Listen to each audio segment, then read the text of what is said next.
All right, everybody.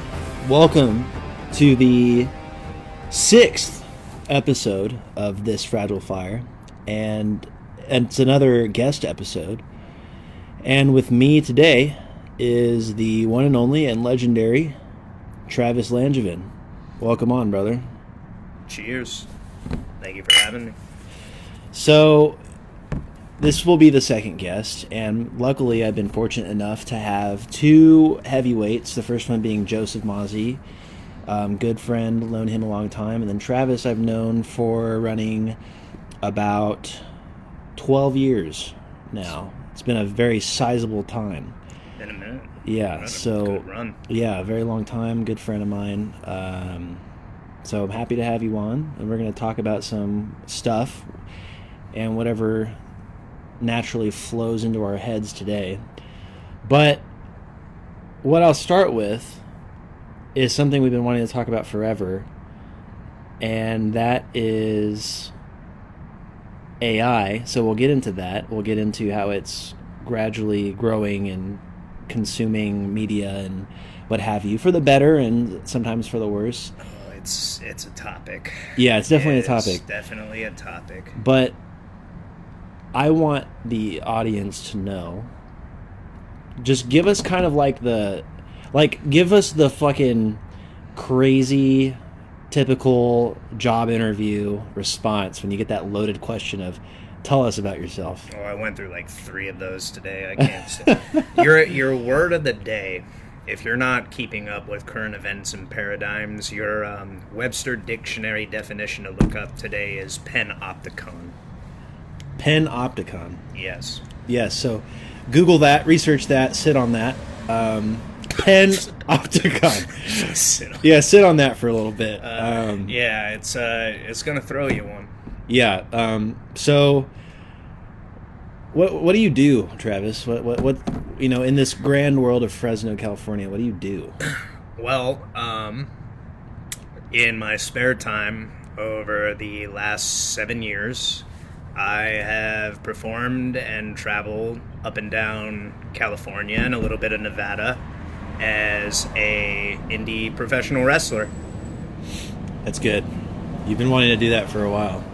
I didn't think I would end up on that course and trajectory, actually. It just so happened that my relatives found a local venue that was doing shows, and I came in and watched 1 or 2.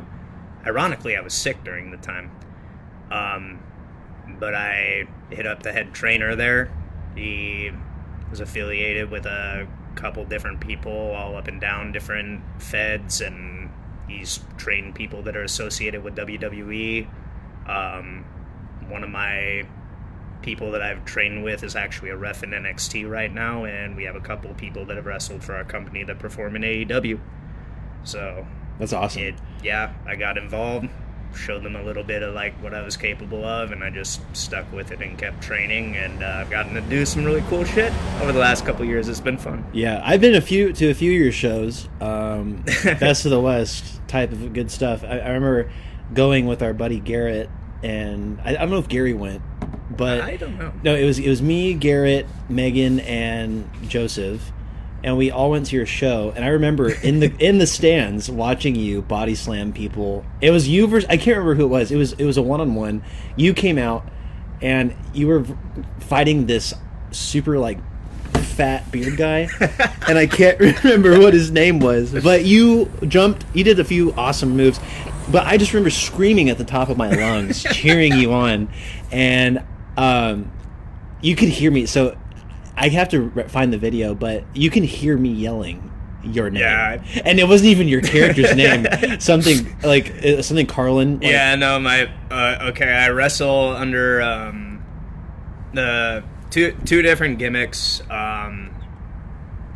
Lou Carlin, and for a long time spanning, it's going to be on my social media as well, Gremlin. So I've done 2 different characters over the last couple years, 2 different gimmicks. And, I've gotten to do a lot. I've gotten to meet a couple people, some actual, WWE Hall of Famers and legends. That's awesome. So, yeah, I've gotten to meet Rikishi, MVP, Chris Masters, and the most recent person that I met was Sabu, actually, in Vegas. That's so cool. Right before he passed away, a couple months before his passing. Yeah, God rest his soul. That's He's an amazing so human being. Cool. And, you see, when you go and do your passions and you go and chase around and like you take the risk of just traveling and forgetting the cost of it all, you end up networking and meeting some really cool people out there. Like, not a lot of people can say that they've met WWE individuals. It definitely was like not in any circumstance something I thought I would legitimately be involved in or doing long term. You left your lights on. So, by the way, another disclaimer. I made it in the Joseph episode, but we're recording outside, and in this particular area of Fresno, Cedar and Olive, everyone for some reason goes down this residential street at like 80 miles an hour, and in hot rods and motorcycles, and they do try. It is a requirement, I think, a side quest requirement, to be as loud as possible and to wake everyone up.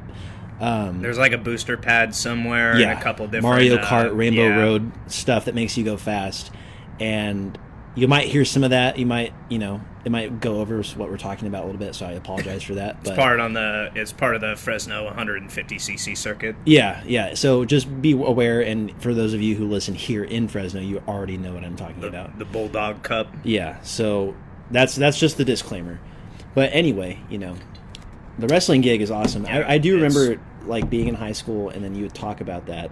And like a lot, just being super involved in wrestling. No, I had a background. Like the family grew up watching it, and like I kind of grew out of it for a little bit, but I kept the games around, and they were an influence. And oh my god, the video games we had. Yes, I was gonna bring that up. Like the GameCube, you had the GameCube, and then we had So you had a GameCube, I had the Xbox One, and I had the WWE 2K17, and then I had like a couple games on the Dreamcast. Yeah, like the old ones, and we would have nights where we'd spend the night with all of us, and it'd be me, you, Caleb, and Joseph, and we would all sit in the living room. You brought your Dreamcast to my house and your GameCube, and we just sit there and make some whack ass characters. We created abominations, and monsters, and like video game spoof characters. Like we did copyright like knockoffs of Mario characters. We had like Chode and like a version of.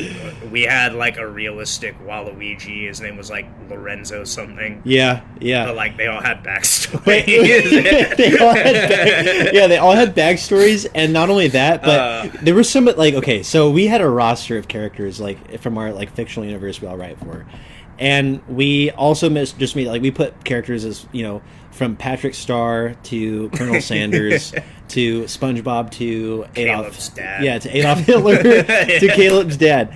And they would all wrestle each other in this cosmic ring. And our friend Caleb introduced some like super awesome but overpowered, they were maxed out stats. Yeah, they were just. And there were like these two alien. No, do you remember there were these two alien brothers he made? And they had like this glossy neon skin. They were like mantis people. It was terrifying.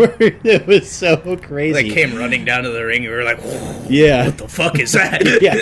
Like basically nothing short of 40K Space Marines versus like Patrick Starr. So if you could imagine, like wrestling has had a decisive role in your life as as ours, just collectively. I think it has a decisive role, like not even as like an underground thing, but as a phenomenon in most people's like relation to the world. Like you know about it somehow. Yeah. Somewhere you've seen something that references it, or you know the references, or you kind of like know the basics of like what it plays in society. Yeah. It's big in Western culture. It's big in all kinds of different places around the world, and it continuously like seems to keep going. It has its spells here and there, but like it's a cultural phenomenon. I wouldn't even call it like it's not even like a cult following. It's just everybody has something in it that they can get into.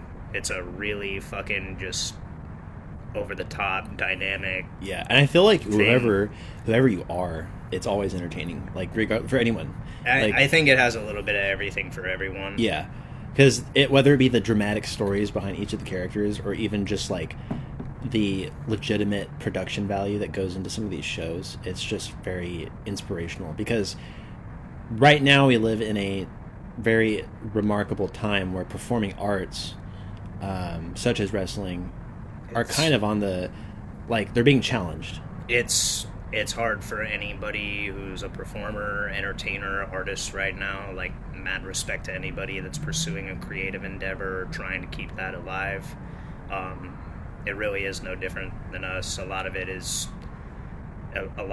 just like a bunch of people getting together in different locations, driving out. It's a 16 hour day. In the indie circuits, it's, a bunch of people getting together. We set up, tear down our rings. We help with productions. Everybody pitches in. The wrestlers, the people supporting them on the outside, tech people, all different backgrounds, all different walks of life, all different reasons for doing it. Most people like using it as a way to like support themselves and their families, like, all kinds of different things. But it's cool. And on the indie side of it, like, it's smaller productions, but the really cool thing about that is not only do you get to like travel up and down to a lot of like places that are just all kinds of different backgrounds, you're getting to bring that kind of entertainment and that show to like smaller venues where they can't go and afford like the bigger stuff. They can't get to see like, the WWE superstars and stuff like that. But you, as a student of the game, as someone who's coming up and paying your dues and working through all this, you get to present this craft that you spend time on with the people that you like and appreciate, that you put long hours into. You're like doing all this, you're working and doing what you do on like the side for your own life circumstances. Everybody works real fucking hard to be a part of that, and it in itself, like, just the opportunity to go out and perform for people and put on a show for people and have people show up and support what we do, we think the world of you. Yeah, we absolutely. Really appreciate you guys for supporting us, and it's a humbling fucking business, and we can't thank you enough. We love you guys. Yeah, and it's Best of the West still, right? Best of the West is the school that I trained at. They currently run shows. Yeah. I've worked for 3 or 4 different promotions in California and one in Nevada. But Best of the West is my home base. That was the school that I trained at. It's in Fresno, California. Currently, we are going through a dry spell. We lost our building and our training facility due to kind of like some price issues that happened during the pandemic with the space we're currently renting out. So unfortunately, we don't have a training center right now. We still travel throughout the year and put on shows and stuff like that. Our next venue, I believe, is going to be in Lompoc, California, and I am pretty sure, I have to check, honestly, I'm pretty sure the next show is either in October or this month or coming up in the next couple months. I can get a date on that, I'm not sure. Yeah. But yeah, like, adding to that, like, thank you all of you who not only support little venues or attempts or endeavors like Best of the West and surrounding production, any formality. Like any kind of performing arts. Yeah. A lot of people are struggling right now and they're trying to maintain their craft. I know it's a rough time for everybody right now. Yeah, like musicians, street performers, even artists and writers right now, like you guys. And I mean, I'm among that, like I'm currently writing a book and I'm working on myself too and my art, but like we have a titanic thing on the rise that would challenge that, and that is the proliferation of artificial intelligence. And a perfect topic to tie into this with like the current developments I've seen in the past couple days. Yeah, oh my god, it is wild. So artificial intelligence, and everybody listening, I can safely assume you know what that is.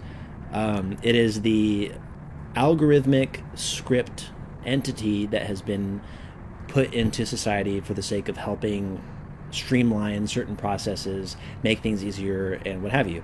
There's ChatGPT, just OpenAI in general, Gemini. There's a few nonprofit, smaller ones that are open source, so you can go in and make your own additions. It's not copyrighted.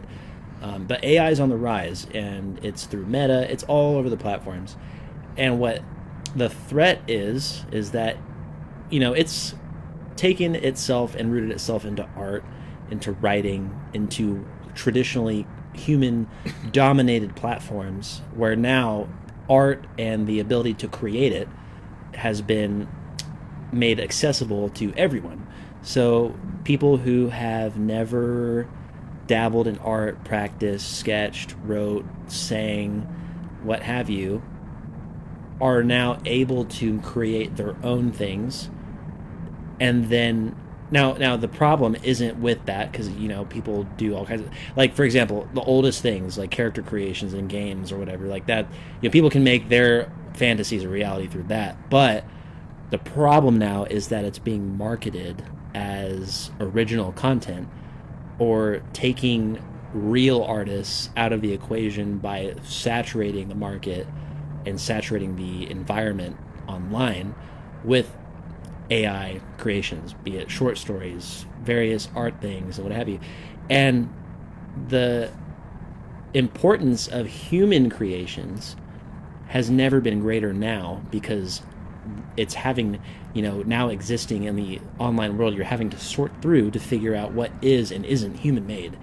And AI has a lot of useful things, like useful abilities, like being able to help organize schedules and being able to help with coding, and a lot of like third party or background things that humans used to do that now we can actually like get rid of, so we can focus on more important core responsibilities. And AI can kind of handle like the noise around those things that we're used to do, like the bureaucratic mess stuff. It's like trained to like navigate it. Yeah. So, but now it's at such a point where AI is on the brink of becoming an equal force in the creative world with humanity. Which is concerning on a multitude of levels. My favorite quote that you know so well, it's a huge double-edged sword. Yes. And a very, like, potently questionable one at that, especially with the degree and speed in which it's been implemented.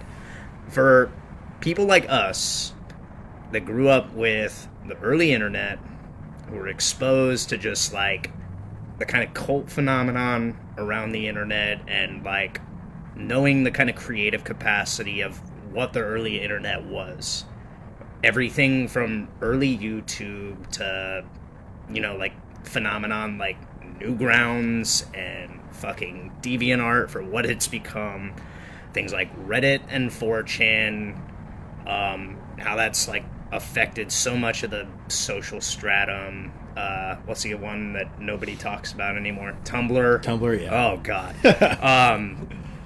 AI has overswept and spread like a digital case of cordyceps through anything and everything it has been implemented into, from your ability to seek out work opportunities to the very algorithms of everything basically media owned and operated that's big in the world. YouTube, Spotify, like everything is now algorithmically run.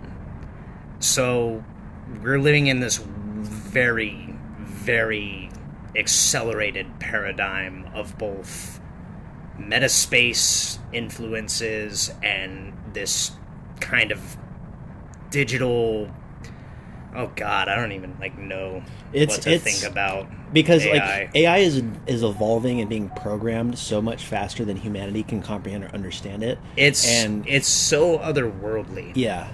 Like, so okay, so I'm gonna start and preface my like continuing stance on this as making it clear that I am someone who believes in AI and its potential. Um, I grew up loving robots. I grew up loving droids in Star Wars. I love, like, I loved robots. As a kid, I was fascinated with them. Even today, I am. But I believe in the potential of AI because humanity created AI. We can do whatever we want with it.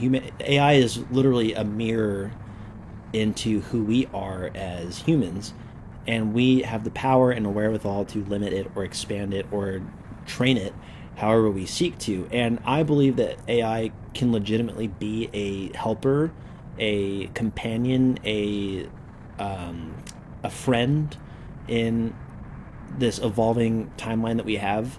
I believe that it's there. It could be there to help us achieve various tasks that were once harmful to humans or difficult for us to handle in the bureaucratic mess of things. But the problem I wouldn't go so far as to give it that much well, power. Jesus. Well, I mean, it's scary. It is scary, but here's the other thing. AI can have, and what I want AI to have, what I would like to see AI have is a ceiling, a limit to its. I kind of agree on like that. Its ceiling. It definitely needs to be capped and regulated because if AI is okay, so I was gonna say is like AI right now is, like I said, humanity can help and stop at any point the progression, the insane progression, uncontrolled progression that AI is making by regulating and capping it out at a certain point of evolution.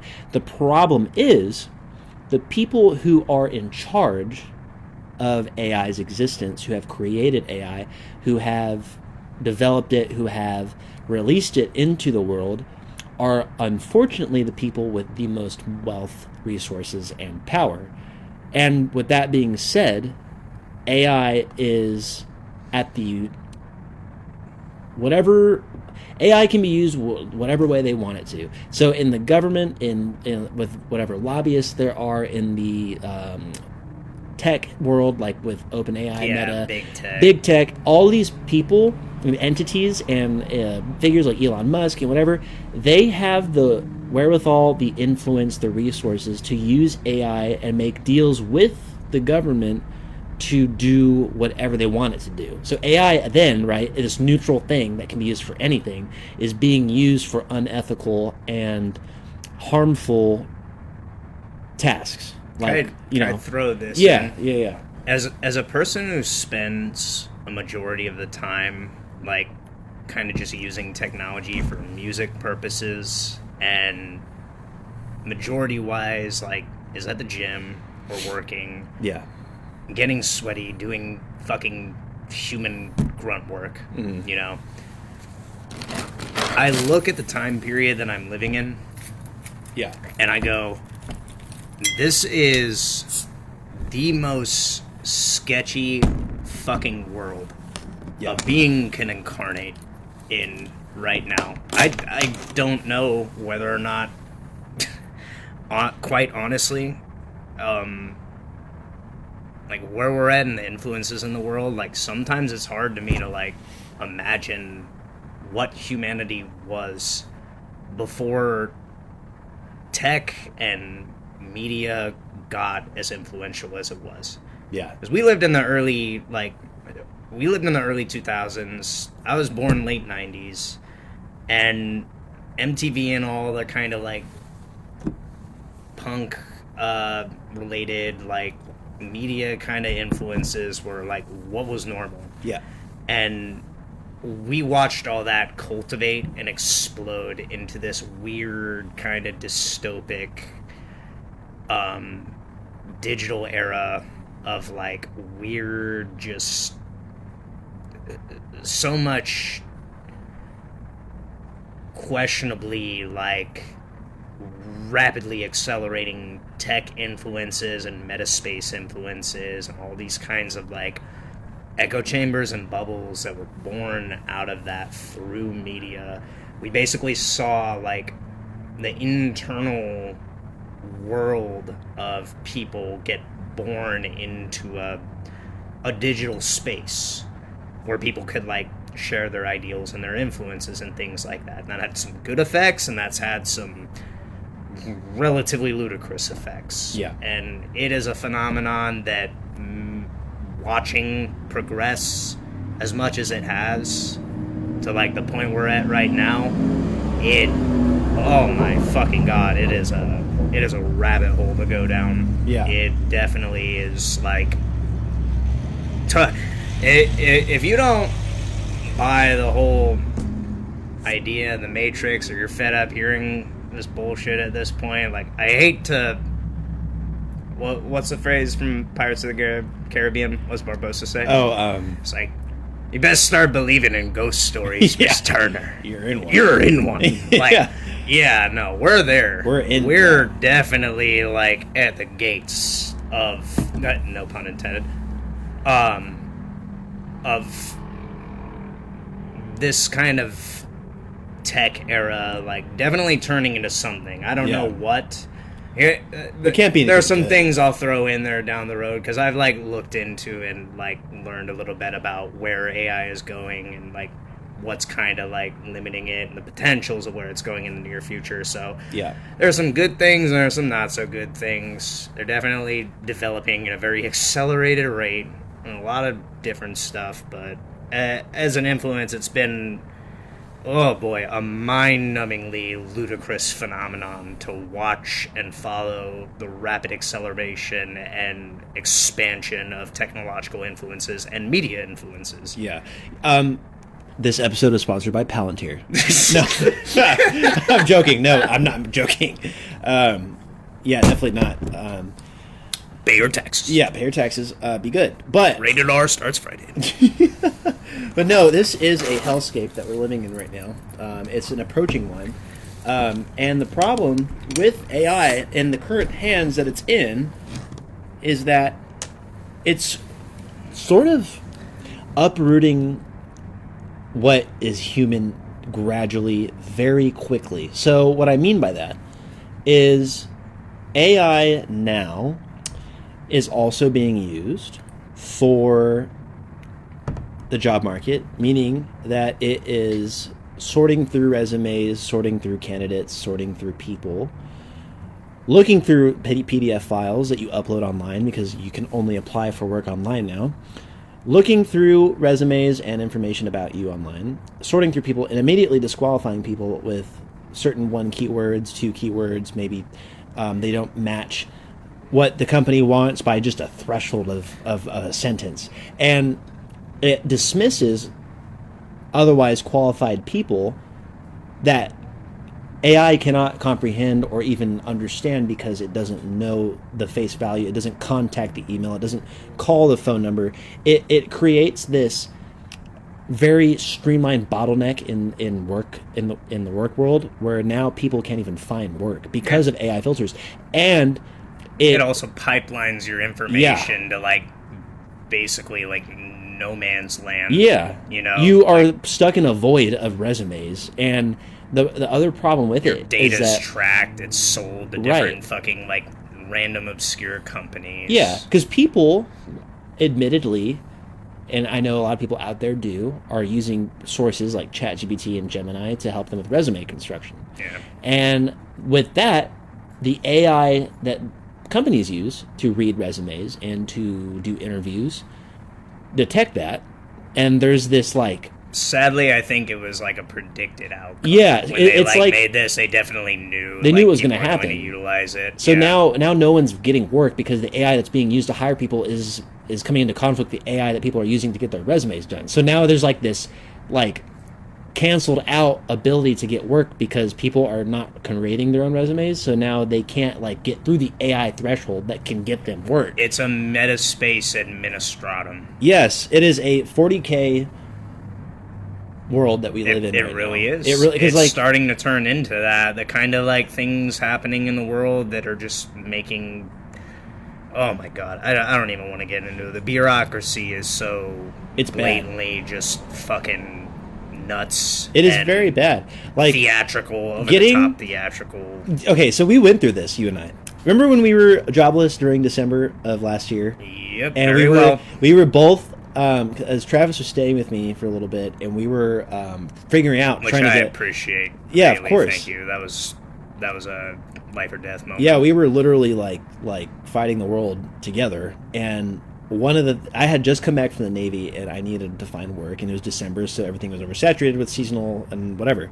Anyway, Travis and I were trying to find jobs, and we were both sitting and dedicating like hours of our time to like just applying everywhere. Day by day, probably putting in like at least like 70, 5 80, hours. 90 resumes a fucking Yeah. day and not having anything else to do. Yeah, and having nothing to do, and you know how people are like, oh, you should be spending your time to go and apply for work. We were literally living off crackers and oranges, Yeah. whatever $20 a week could get us. Yeah, so we were living on toast and eggs. We literally and oatmeal were. and protein powder. Yeah, and I am so grateful. And it was like the healthiest I was for a fucking 2-month time span. And Yeah. it honestly was beneficial. because of the Amidst all of that, I literally prospered. yeah, it was like bulk natural food that was cheap, so we I was survived like, off. all off I'm of that. doing is applying inside, so I guess I'll just go out and work out. And Yeah. diet while I'm doing. It's all that, we could so. do because we had a lot of free time, so we were using that free time.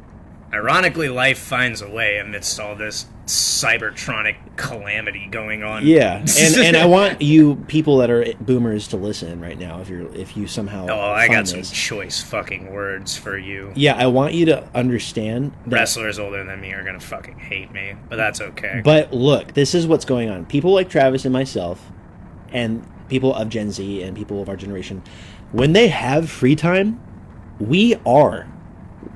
I am so sure, we are spending our time to find work, to be useful, to have some sort of day-to-day routine so we can get back in the game, get back to accumulating resources so we can build a future for ourselves that doesn't exist, by the way, because you all ruined it. So we're trying and putting in the effort, but because of the circumstances of this world, with the monster Titanic that is AI, with the insane requirements to find the bare minimum of work, with all of this happening, and the insane cost of living that rises day by day, mind you, we are doing our best. So during that time, we were striving and struggling to find work. And what I was going to say is, we went as, people think McDonald's is the low end.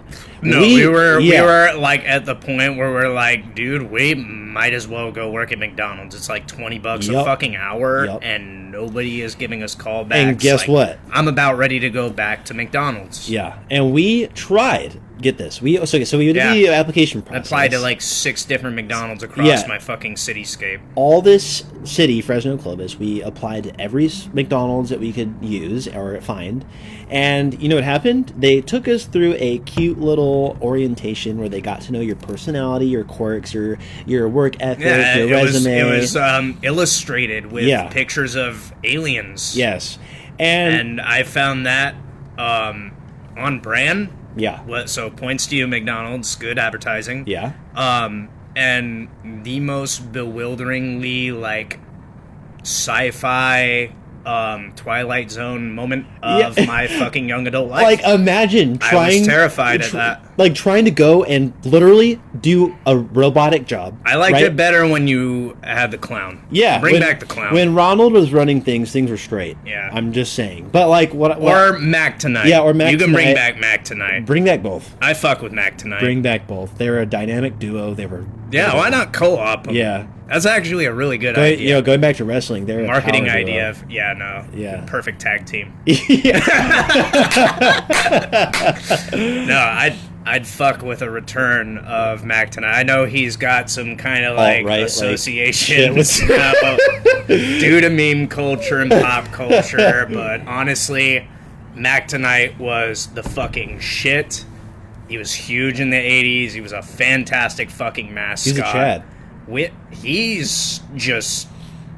He's fucking sexy, honestly. He's great. We're being really, like, honest. Like, he just has that appeal to him. I think they took him out because Ronald was getting jealous. You think? I think it's an inside job. Corporate hierarchy I think there was some fucking black dark money. Them. Yeah, some dark money. I'd believe it.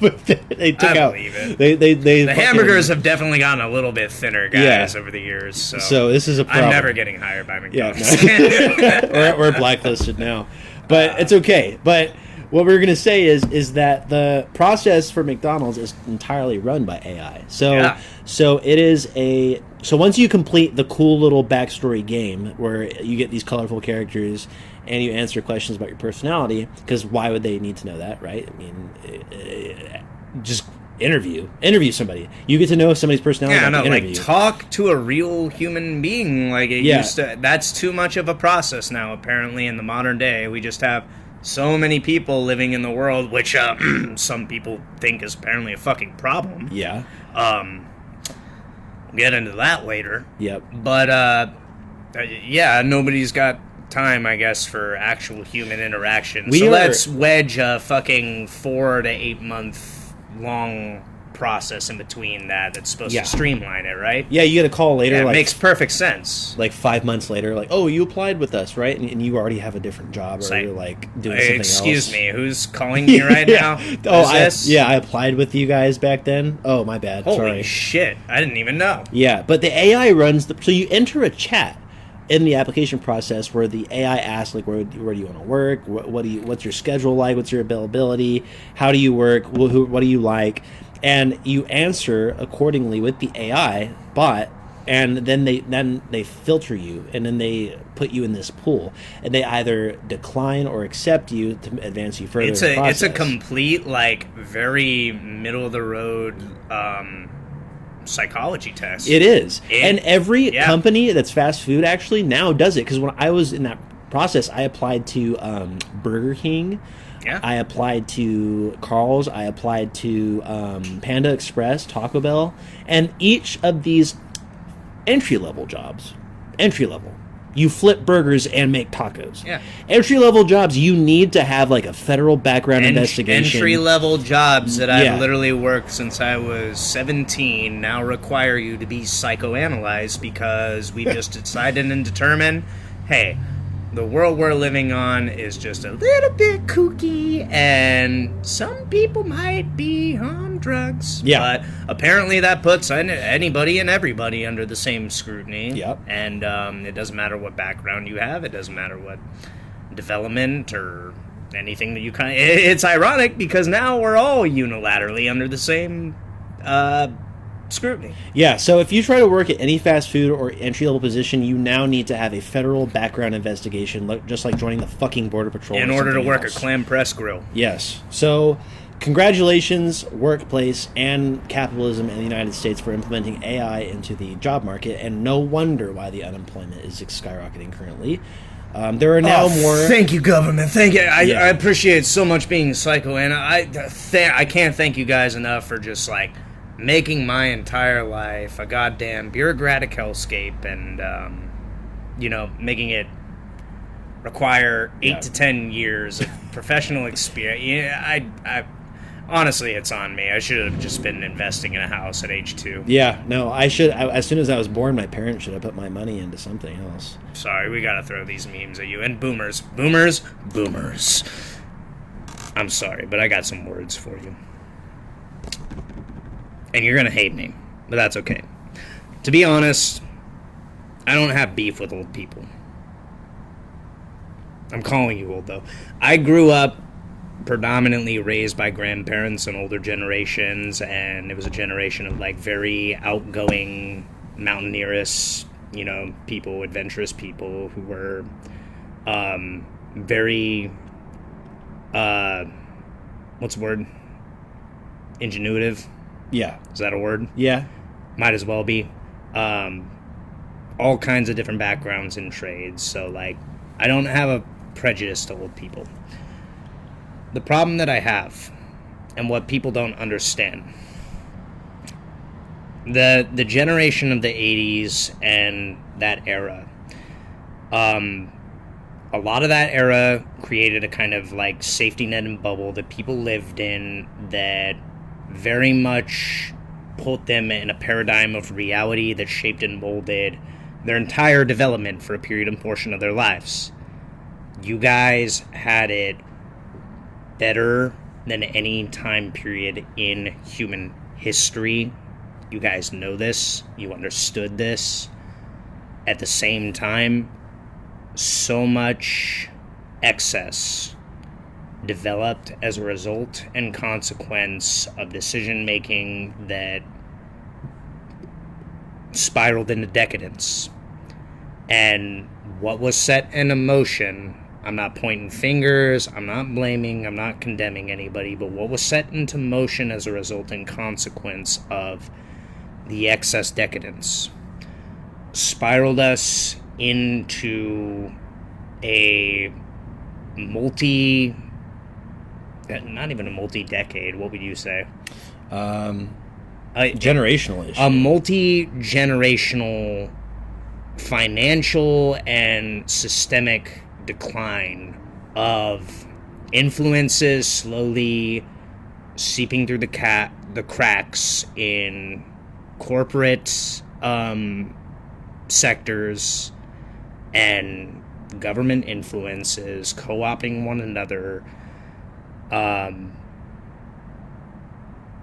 steadily coercing influence and power and moving us into a very intense kind of like ordained directive and direction for the future.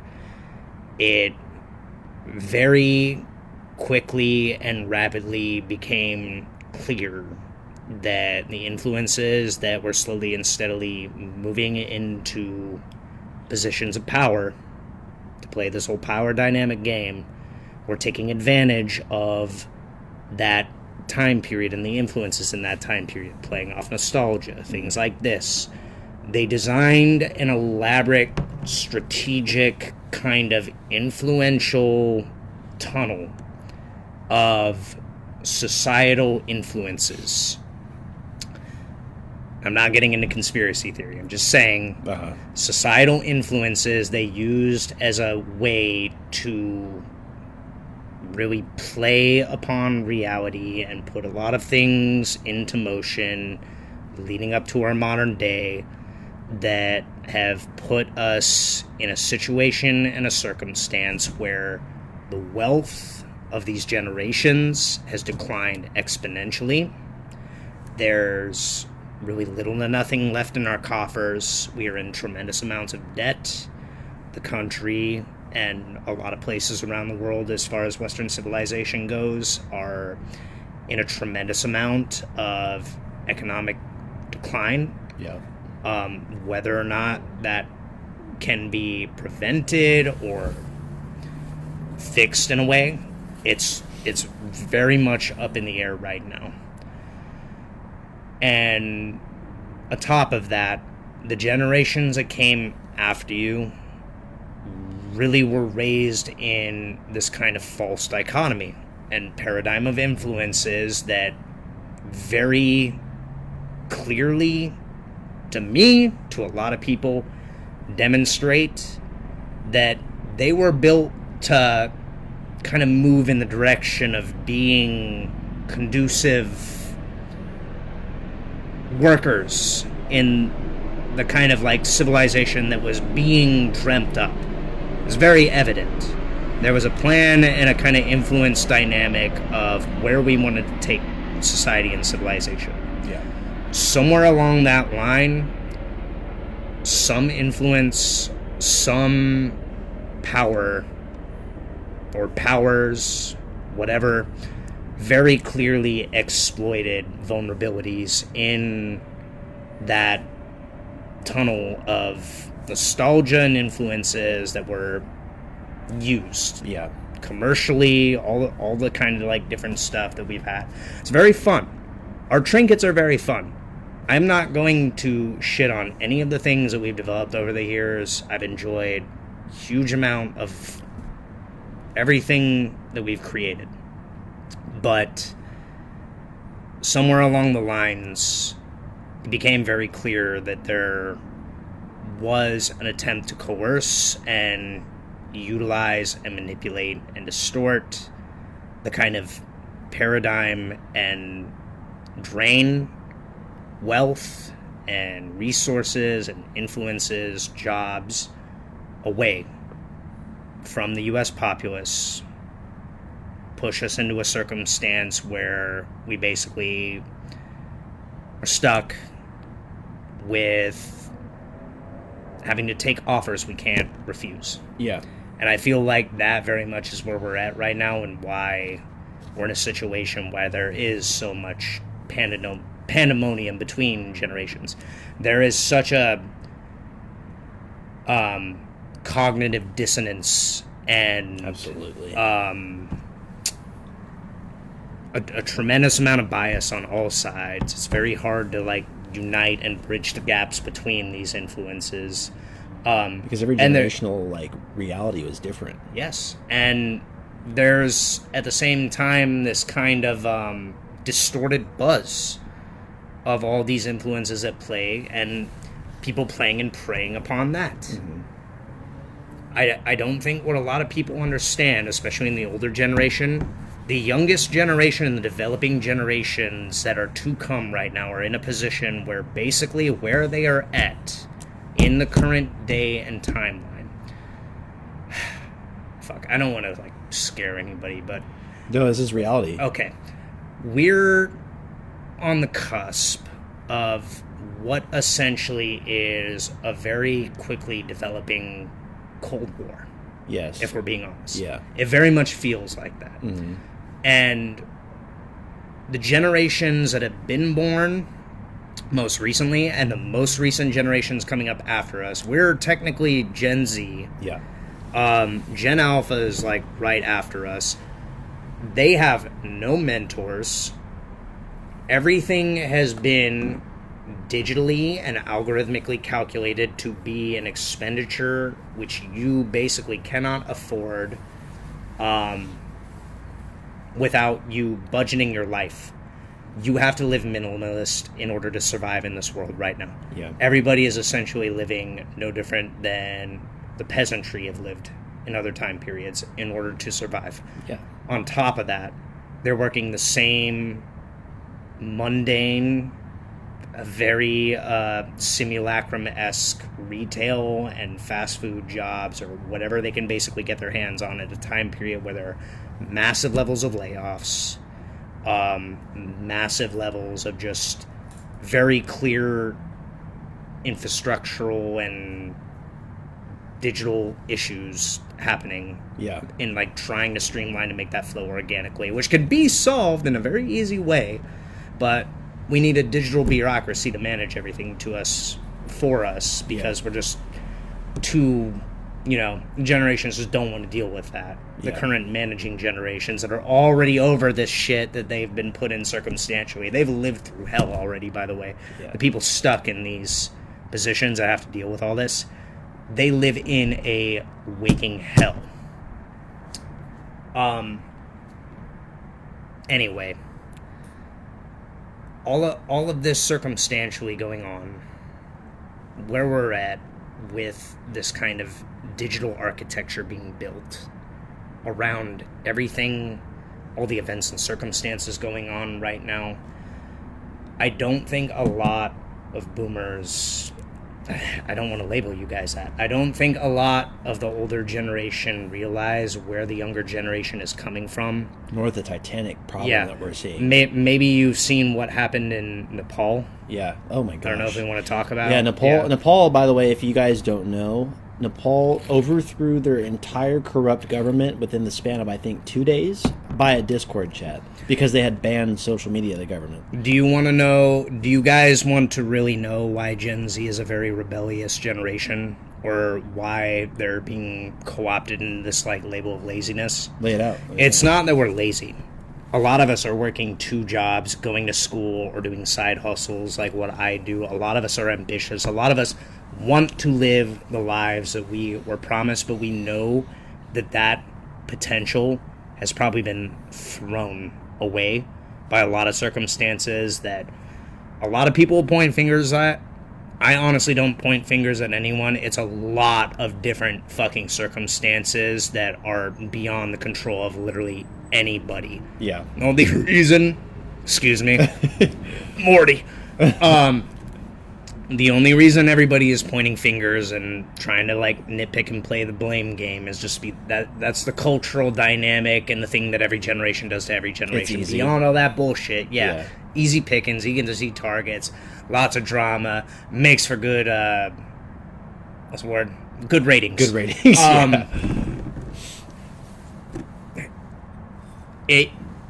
It's a lot of influences beyond that. Gen Z is not fucking lazy. They are determined to not become what quintessentially is growing in other collapsing Western nations and growing steadily around the world. This is the reality of what Gen Z is facing globally right now. This is what I want you guys to understand. Gen Z was co-opted and basically, they won't understand the term spawn camp. They won't understand what spawn camp means. Gen Z was born into circumstances of growing corporate and political influences and a bureaucracy that set up the perfect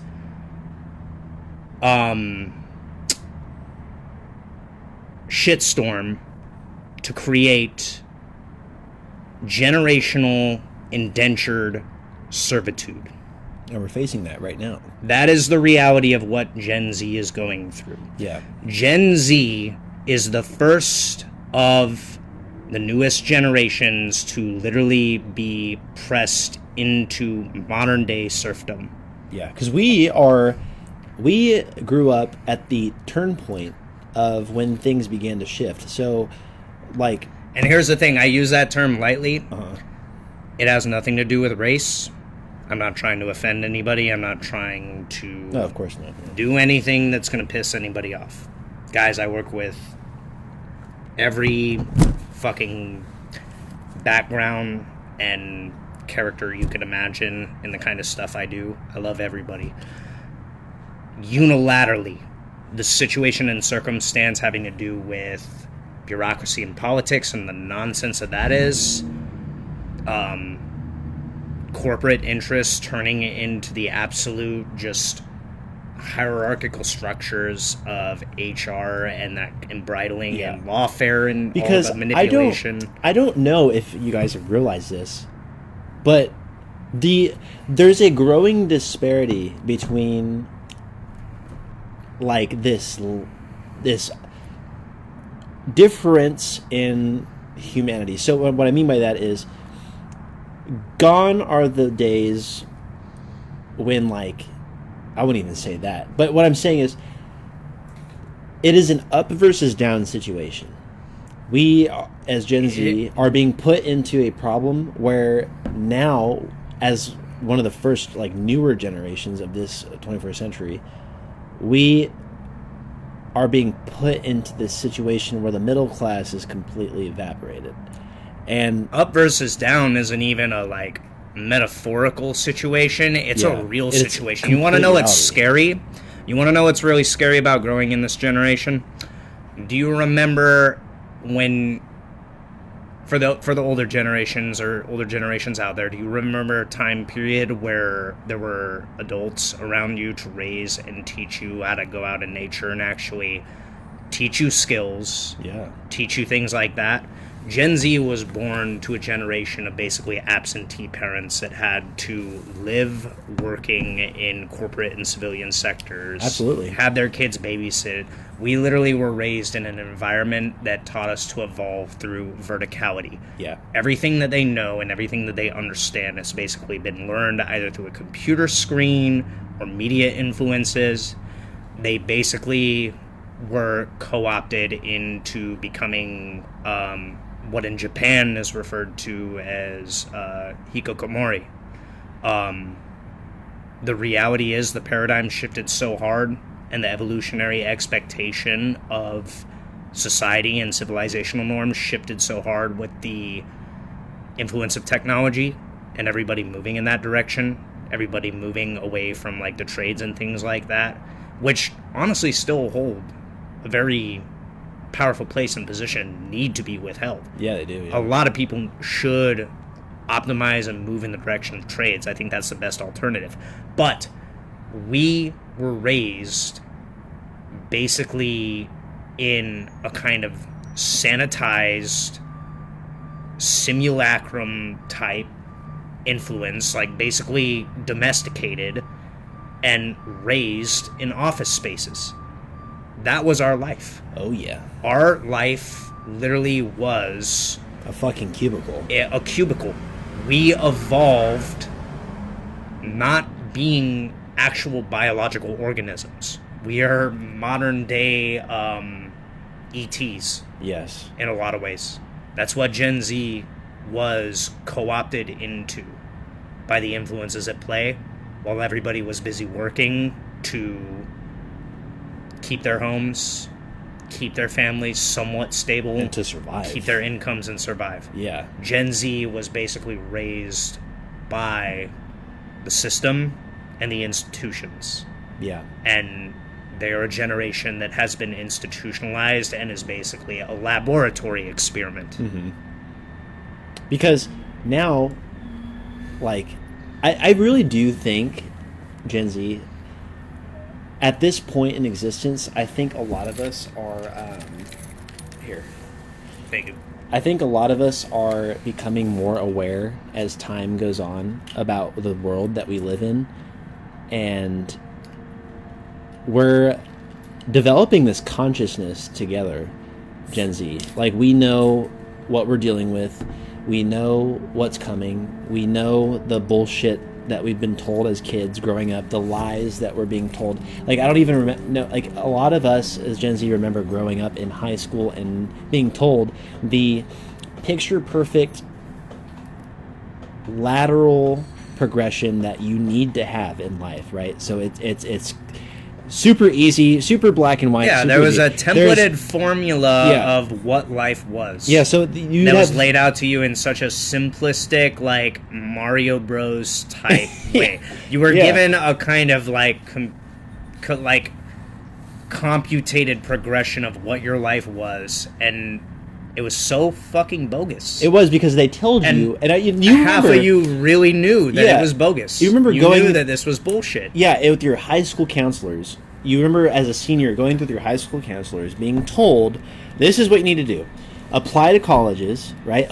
So this is also so fucking stupid because of how, like, limited the world, like, they thought this was the worldview. This is the way. This is the playbook. This was real. I remember in high school, in my sophomore year, having to talk to a therapist because I doodled some, like, they said it was, like, morally questionable, but it was some, like, shitpost meme type shit. Some pictures in my math class on the side after I finished my work. And they sent me to the counselor. And my counselor asked me I'm pretty sure this question constitutes fucking communism. Really? I don't know. They asked me, where do you want to be in the next 5 years? That general stereotypical question that, like, literally is like that plan outward. Yeah. I didn't know at the time that's what that was. I've only learned recently, like, that's kind of associated and affiliated with those kinds of ideals. Your 5-year plan. Yeah. And I said, after this, I might very well be thrown out of my house by my parents and end up homeless in a ditch because I'm not good at math. No, I shit you not. I was being legitimately honest. No, that's the alternative to the system that they've created. So as a teenager, you are told you need to go to college, apply to a community or university, right? You need to have amazing grades. You need to go apply. Or you only have, like, a 2% chance of getting accepted. Guys, the world you've created is fucking absurd and insane. Absolutely. That you expected one generation to basically... Here's the world's knowledge and wisdom, and anything missing from those pockets, sorry, and all the media and treasures of the universe you could ever conceptualize. Good fucking luck. Thanks, Iago. Yeah. Like, that's basically... Oh my god. You thought that was going to go well. It was college. They said apply to college, then go to college, acquire in a massive amount of debt, because most of us don't qualify for FAFSA because we make maybe 2 cents more than the federal requirement. Bullshit, it was a scam. It was a scam. FAFSA is a scam. FAFSA is a scam. If you have FAFSA, good for you, but if you don't, then you know what I'm talking about. I wanted to go to college to learn some formality of hardware or engineering or metalwork I even like consider going to a trade school for welding. I remember talking, because I played music in high school. I did 8 years of orchestra. I played violin. I play bass guitar still, actually.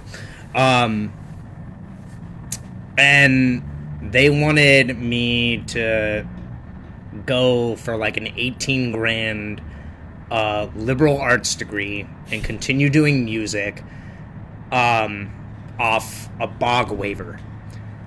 And I was like, I had to sit and I felt like a fucking snarky asshole telling the counselor when I said this. I was like, well, I learned how to play music by ear. I learned how to read music while I was in junior high. Yeah.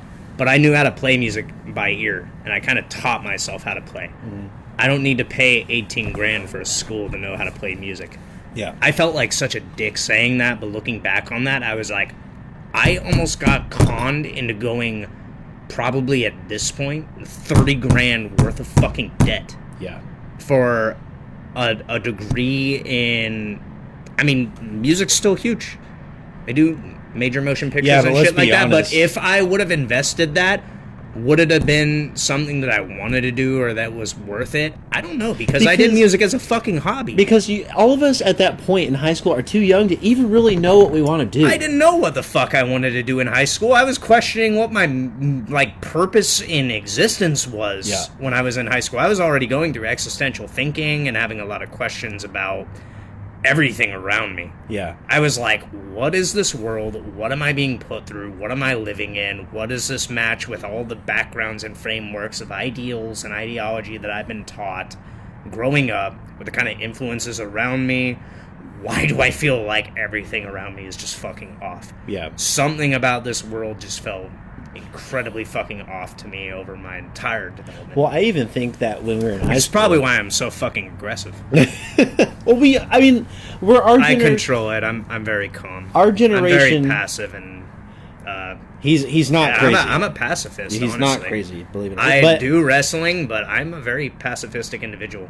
Yeah, I mean, you are, and I would believe that I am too, but here's the situation. I think Gen Z now is waking up to a lot of the lies that we've been told as kids, as teenagers, and now we're waking up. We're becoming aware of this. Honestly, conscious. I'm gonna be honest. They've been awake.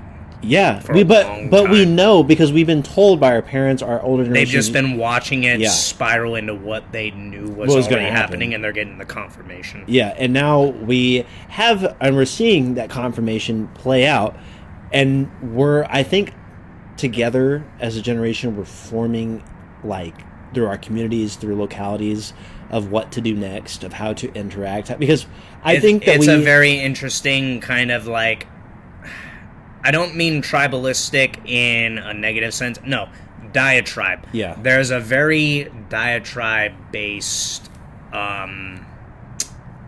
coalition globally spanning when it comes to Gen Z, where there are still groups and sects of people that are from different backgrounds, and it's dumb internet shit. Yeah. You guys know how the internet is. But we don't really shit on and hate on anybody because we're all unilaterally in the same position and circumstance globally. Yeah. Globally, guys. Yes. You have no fucking idea. This generation is probably one of the most unified global generations going through this in history. Yes, because I think we all see the lies that we've been told. I think all of us as a generation are very passionate. I think we're one of the first generations in a while to be passionate about things, whether it be art, whether it be creative endeavors, whether it be things that we were told not to pursue when we were young, that we are now passionate about. We see the shit that's happening in the world, and I think that we're all aware of what's happening. And even the people who seem like they're not aware, if you really talk to some people, like a dude at Taco Bell or a dude working at Target or something, you go and talk to them, and they know what's happening, but they choose not to pay attention to it because it's all fucking depressing. You know what I mean? It's a game of we know, we know, we know, we know. Yeah. And you know that. Right. And it's just this weird meta inside joke all the way down. No matter where you go and no matter what's going on, everybody's acting the same way. and you understand why, Yeah. and you're in on it, and you know they're probably in on it, and there's this like look in people's eyes that they know the world you're living in, they know the world you're living in. I think I repeated myself But twice. no, I think you know what I mean. Yeah, I think Gen Z is like, we're seeing through the veil of political parties, of factions, of like stupid scams that we're being told. That Oh my god, I'm on my leash. Can we get into this? Yeah, Can we let's- start ripping No, them a new no, yeah, asshole yeah, yet? yeah. I am ready to tear into everything when it comes to politics. Oh, yeah. And here's a special thing. This is gonna sound crazy to some of you. I'm not going to say anything that offends anyone in particular doing this. Good luck finding a word that escapes my lips that you can condemn. As a wrestler and a prestigious verbal communicator of the art of kayfabe, which politics clearly and blatantly has stolen and is utilizing right now, I am about to tear the world a whole new asshole. He's not lying. I hope you're ready. He's not lying. So I think, this is a perfect segue for you, but I was going to tell you that I think Gen Z is seeing through the veil. Okay, but I'm going to disclaim, right? So with any generation, I know that there's still fringes of our generation, like any, where you have like a fringe left and a fringe right. And you have like this, right now, especially after the death of Charlie Kirk and all this stuff, you have like a fringe right wing who's super Christian nationalist, who are flocking to churches to find belonging and anger and to go and co-opt their hate with other people so they can then respond to the world that they live in, that they believe and think exists. And the same with the left. You have like this extreme Bolshevik left wing that is also responding in violence with each other. So here's the reality. There's two fringes that are fighting with each other online and in the streets and through political violence. And it's happening all over the country, and there's some stories that are horrifying that the news is not reporting on. Anyway, most of us as Gen Z are very aware and awake to the justice and the freedom and liberty that we need to attain and fight for. But we have the lack thereof. Yeah, or the lack thereof, and we are trying to relentlessly silence the bullshit left and right that are making this issue hard, because there's no such thing. We all know there's no such thing, as you intelligent Gen Z people know. There's no such thing as left and right. It is a fucking up versus down thing. The people that are in tech, the people that are in government, the people that, especially this administration, the people that are around in power right now want us all to fight against each other. They want the civil war. They want the instigation. They want the terror. They want the headlines. They want the violence.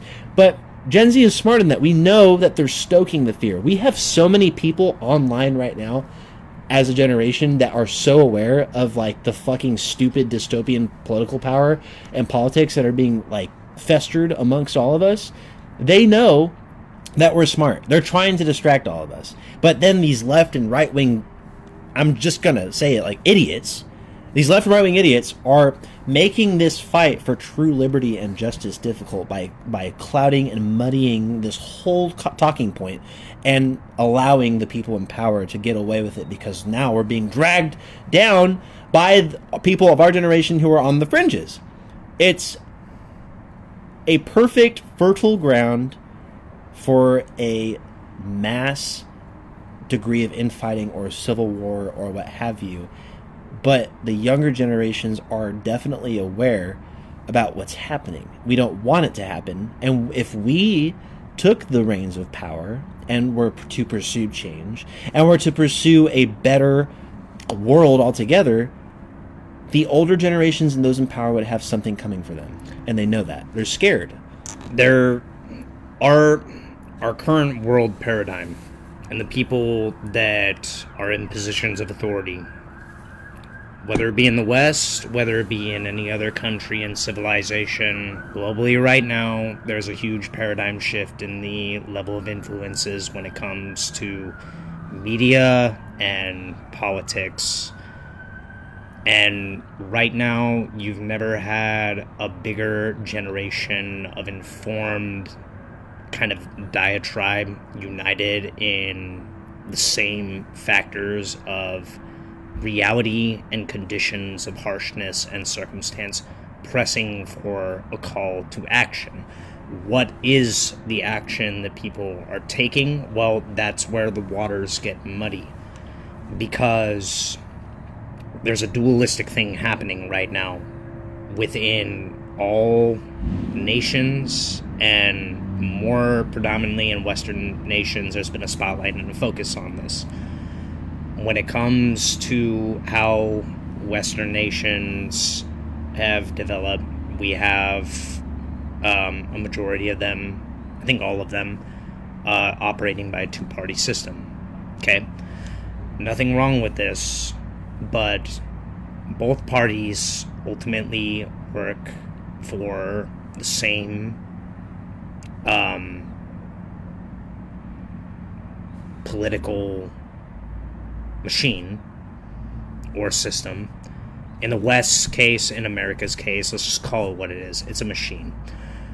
And both of those, as an influence, as a power dynamic, work in a kind of way where everything they push and they press to pass as a law, whatever it is we're voting in, let's be honest, it's predetermined.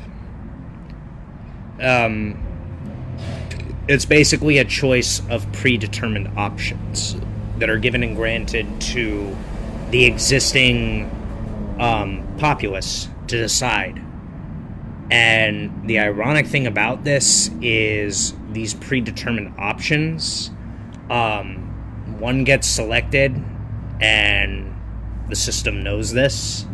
They're the ones who put it out. They're the ones that basically have put through media influence and advertising and all this kind of stuff that exists, because the water is so fucking muddy right now between political and corporate interests and the kind of like global spanning, like huge corporate interests that's on pressing for Western civilization to just be kind of dissolved in a lot of ways, or pushed and pressed into this weird dystopic paradigm that people unilaterally agree is just fucked. One option gets selected and implemented, and the other option, it basically gets reverse engineered and cultivated in the years to come under like a kind of new influence and new guise, and it just gets recycled and pushed for a later time period.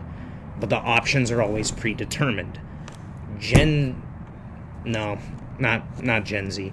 The younger generations and the generations that have come after the boomers, like I said, it's not your guys' total fault. I'm not fucking pointing fingers here.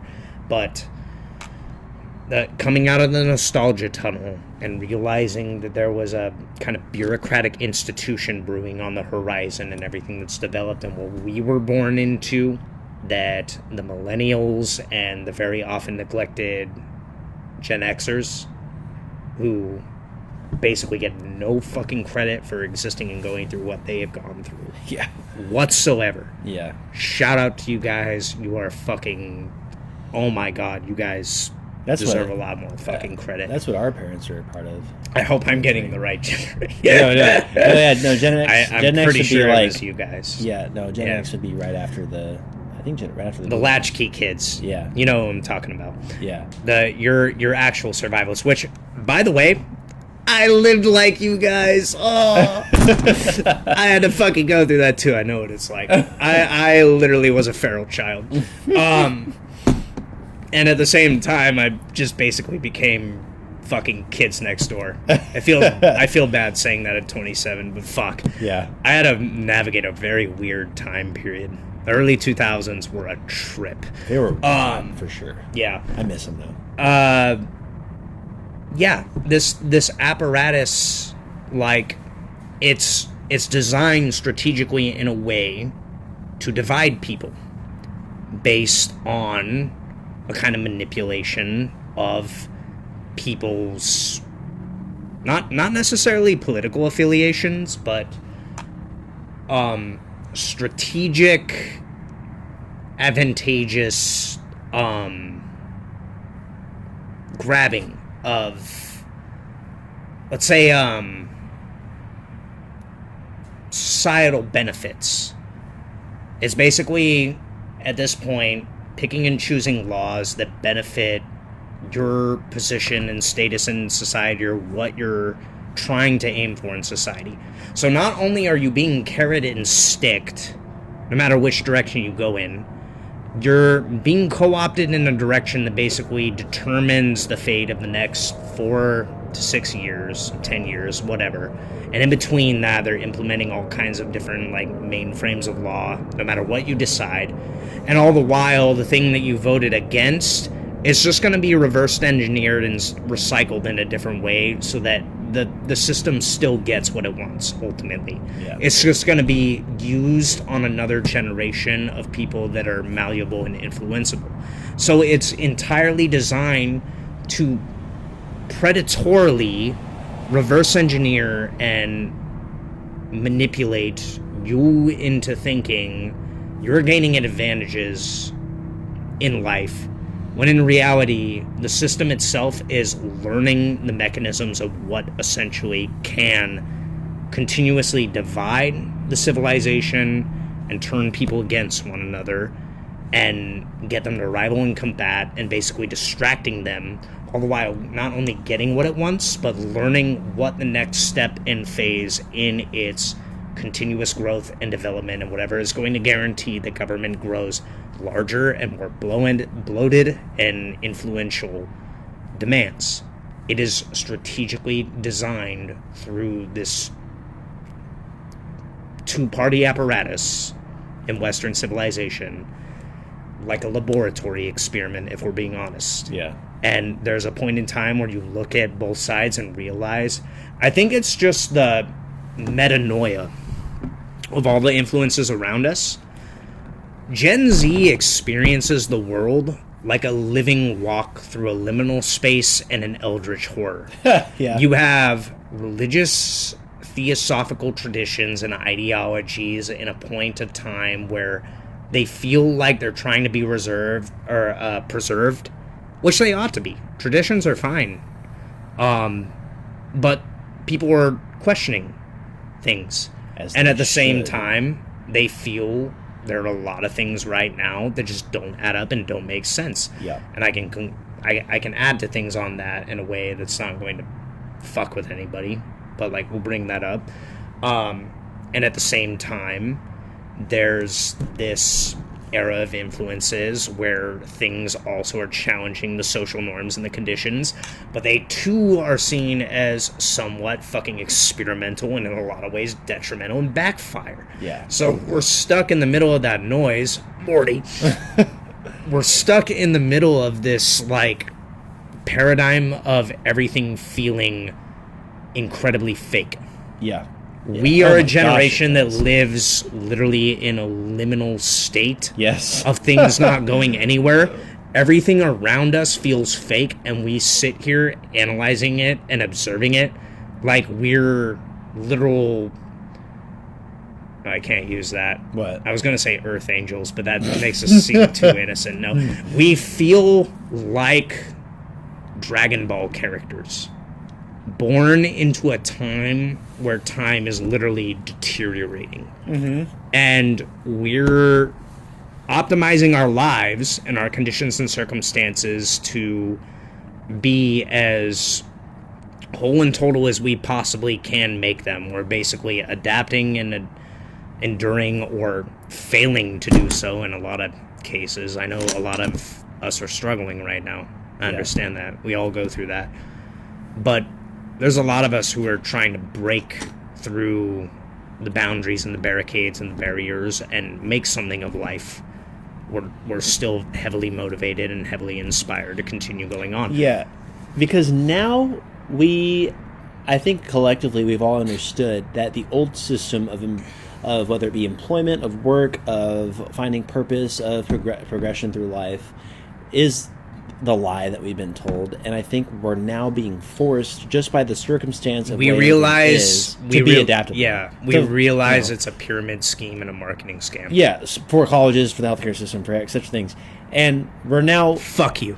Yes, like all of you who are in charge of the healthcare system and the home system and anything that generally makes commodities in life. You have some serious moral quandaries that you definitely, if you're not asking yourself, are going to receive tenfold by the level of lives you have damaged. Yes. Healthcare. And you need to know that. Healthcare in this country has been made into a laughing stock amongst the world's population. But now, as Gen Z people continue to get older and we move in and explore life, we're understanding that we're having to adapt our employment and our work, meaning it could be 2 jobs or more. It could be through finding work through YouTube or online or not me. I'm just going to die doing what I do. I'm basically determined, I might die doing what I do. But, I mean... Go full throttle. But we know. But the thing is, in this destroyed, dying, and hellscape of a world, you must, as an individual, make the most out of every second of your life and day of your life. Because I'm gonna say this right now. So while we're talking about AI and this system that other generations have built that is actively crumbling and we're all part of, I'll remind you of this. So I was going to San Diego this past 2 days to see my love. And on the way back, it was raining. It was raining horribly on the Grapevine, right? And there were, I think I saw 5 separate car accidents, and each one looked pretty gnarly.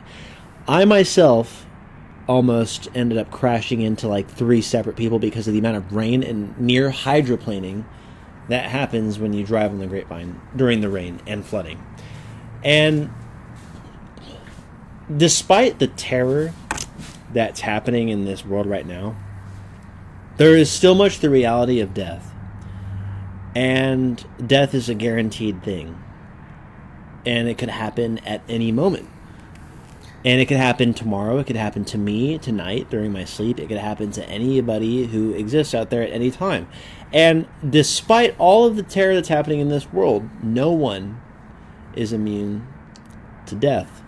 By the way, that like existential dread of like constantly having to deal with that, it takes so much to circumnavigate that. Yes. And at the same time, like I feel like a lot of us are just getting over the reality, or like kind of learning and coming into our like more adult phase in life where we're coming to accept that as a reality. But a lot of young people were pushed into having like such adverse circumstances based on the rapid acceleration of events that have transpired in the last 15-20 years. They had to like basically go full medieval and accept that at very early ages. So I think that's another special unique thing about the younger generation too. It sucks, but a lot of us had to grow up early. Probably more than what is admitted on the surface for how sometimes perceived as juvenile as we are. By the way, all the younger influences that you see on the internet, they just happen to be the loudest voices in the room. They don't account and constitute all of us. Right, because a lot of us are just trying to make it and survive and make the most out of the life we have. And the point that I was going to get to is that death is around the corner at any point of the day, and it could happen at any moment. And what I say to all of you is that please do whatever you possibly can to live your life every day to the best possible way that you can, because, like I said, those 5 separate car accidents that I saw on the way back home could have been people that thought they were going to be home later that night, and they just happened to not be because it was raining and people are driving stupid on the grapevine, so they didn't make it. And I've been reminded day and day and day out, like after the other, of the inevitability of death. And this is not to scare anybody, but it's literally sad, but the world is saturated in events and circumstances. Yeah. No matter where you look, there's a circumstance of seeing that your life is on the line every fucking day. Every day you step out of your house, there is something that could happen, even inside your house. And it is a reminder just to take the risks. And you have to take extreme caution and care with your life right now. Yeah. Every single one of us do. Right. And it's because anything can happen. Because anything can happen to any of us. Anything circumstantially that could potentially jeopardize your health and well-being right now. Oh, fuck. I know I made some fucking blunders in my past. I'm a recovering smoker. I've gone on and off with my health, even training and trying to be a wrestler. I fucked up. I can admit that. I've done a couple things that have set me back in progress, but I was young and fucking dumb, like most of us are, and I wanted to live a little.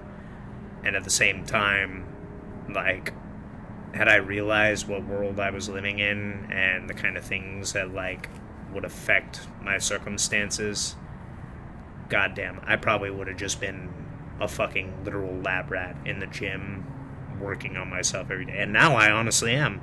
Now I spend more time being like that, but I am so fucking cautious with my body and everything. And even that's stressful. You know that very well. You know how that is. Yeah. You know, your entire life feels like a fucking laboratory experience, and at the same time, it's not. Yeah. It's just everything cost-wise and whatnot. Most people are one fucking bad day away or an accident away from having their life completely fucking thrown askew. Yeah. All because of this fucking nonsense. Think about it. It's one of my favorite comedians out there said, and he made a real point. He said, shout out to Tim Dillon, but he said, every American, every normal, average, middle class, working American, of what's left of it, is one car accident away from financial ruin. Yeah, that's real. And that is very much real for everyone.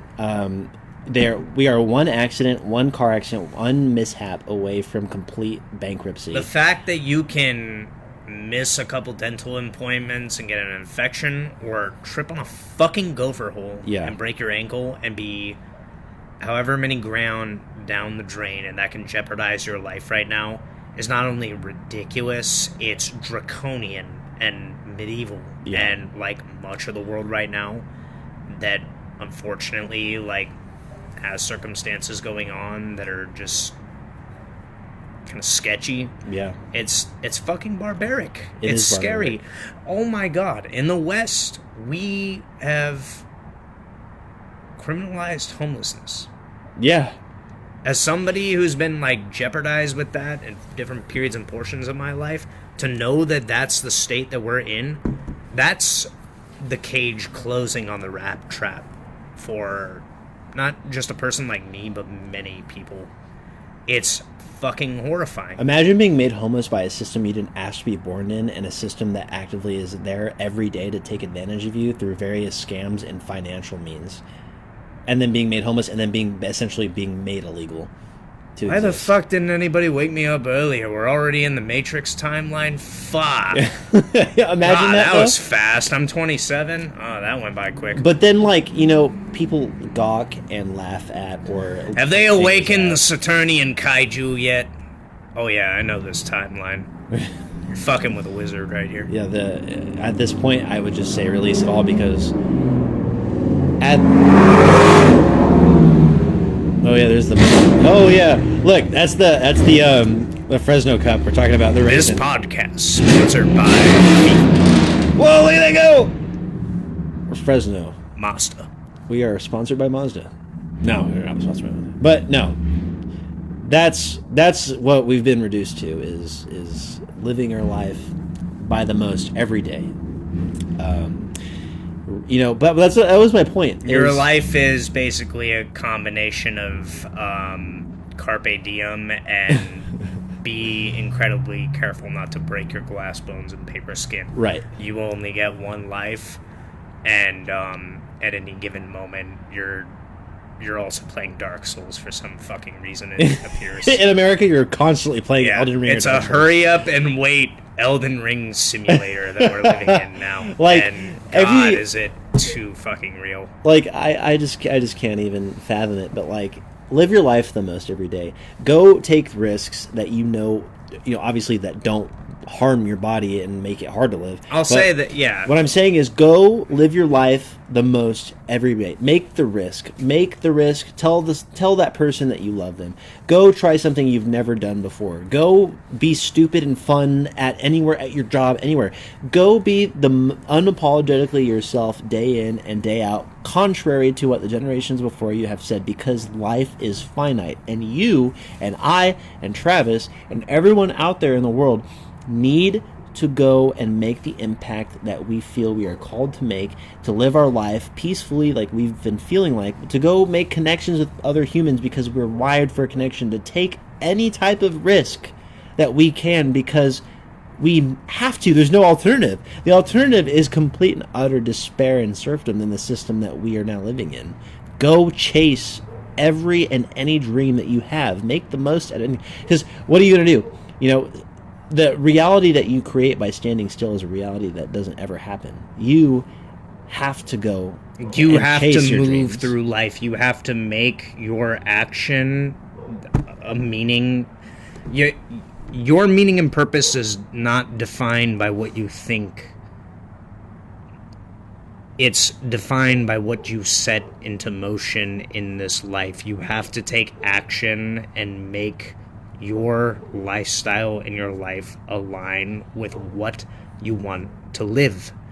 Knowing that and understanding that, even though we're going through this tremendous amount of turbulent horseshit, first of all, older generations, who I highly doubt anybody is listening to this right now. It's just for the fun of it. Yeah.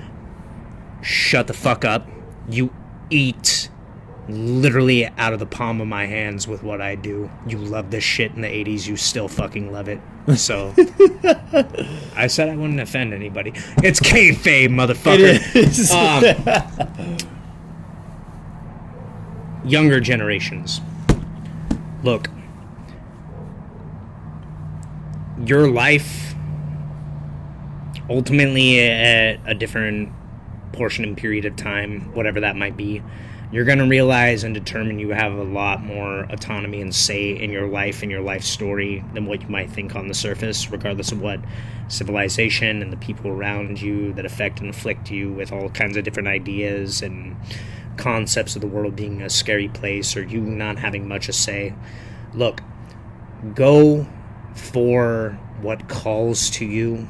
Be practical and pragmatic, yes, but still live your fucking life every day and every moment. You don't have to do something special in life to live a wholly and totally fulfilled, unique life. You don't have to be Superman. I know what it's like to chase dreams. I try to motivate and inspire people with what I do to keep fucking going in life. That's my message, and that's what I do. I tell people to endure weather life storms and be fucking strong. Keep adapting. Keep evolving. No matter what I do as a performer, and I'm gonna be honest, I'm not that much of like... I put a lot of work and effort into what I do, but I'm still at the very bare bones level of being a wrestler. I got a lot of road ahead of me if I want to continue this, and I'm honestly on hiatus right now. I'm trying to go back to school because I don't know whether or not I can afford to do this kind of lifestyle, but I'm trying to go back to school and make a better living and then return to it. But I'm glad that I got to live the moments and the periods that I did. All the while, my message has always been to people: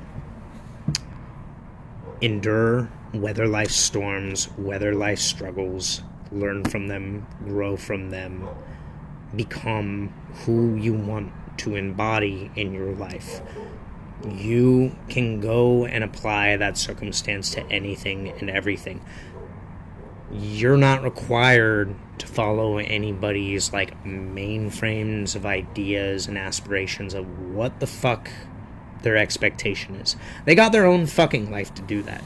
I'm talking on an individual level.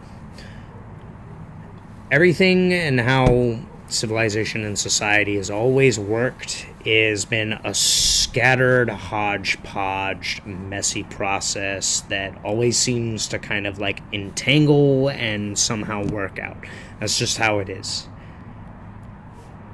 Your life is still your life, and while you're young, while you're able, while you're capable, this world's gonna make you do everything, or this world is gonna try to use everything in its power to convince you are unworthy, inadequate, hopeless, clueless, vacuous, and anything that you do and pursue. You only find out taking the risk. Sometimes it works out, sometimes it doesn't. I've gotten to do a lot of cool shit. I've had to deal with a lot of bullshit and horse shit. All of it was worth it to take the road less traveled and endure the circumstances of what I've been put through. Am I in a good place and position in life right now? I'm gonna be honest, it's a fucking struggle. But it was worth it to go through those experiences while I could experience them, while I was in my youth. And I'm not even at my fucking prime yet. I still got my 30s coming up. I'm working harder than I fucking ever have. I'm trying to go to that next level. I've ditched my vices and my bad tendencies, and I'm trying to push for that. You guys got a circumstance that's happening in the world where there's not a lot you can fucking do about it. You know what you can do about it? Take your life and the circumstances within the time that you have available, whatever it might be, and utilize that to pursue any kind of motivation and ambition that gives your life meaning and purpose. I fucking dance when I'm not doing anything. I play music. I write. A lot of people are going to say that's not worth anything. Well, you know what? God fucking damn it. It means something to me, and it keeps me motivated and going. Enough to get up and work my jobs. Enough to get up and do what I do. That's ultimately whatever it is that motivates you and keeps you going in life to like continue and make it to the next day. That's what fucking matters. You only get this short, fleeting, ephemeral period of time to like grow and go through these experiences in life where you have a say in things before the fucking world trap kind of tries to like close around you. You'll have a bubble and a period of time where you realize and you begin to like learn from those experiences and prioritize things. I did it. I know what I need to be doing right now and what I gotta aim for that's gonna put me on like a better course and trajectory. You learn from mistakes. Don't be fucking afraid of the world and what it tells you to like do and go out and be fucking foolish with moments and periods and portions of your life. Because I'm gonna be real honest about this world. It's incredibly fucking foolish. You're being co-opted between two decisions in life right now as far as like the kind of bifurcated split of influences affecting the mass global scale.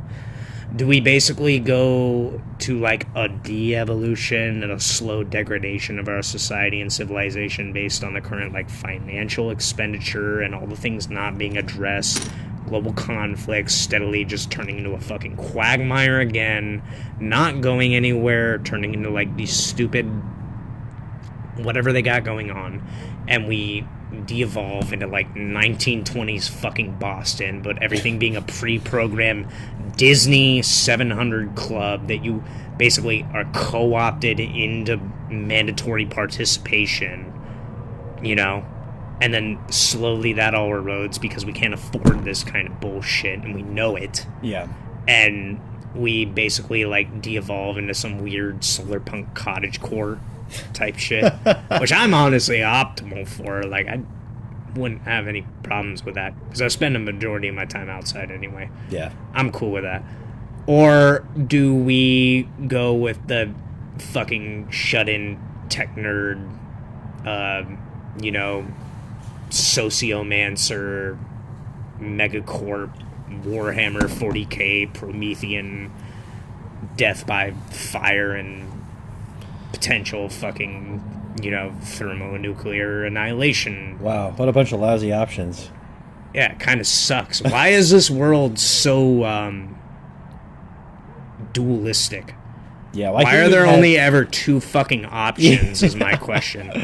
Now, how many people realize you can just kind of like be in the middle of those two options at any given point in period?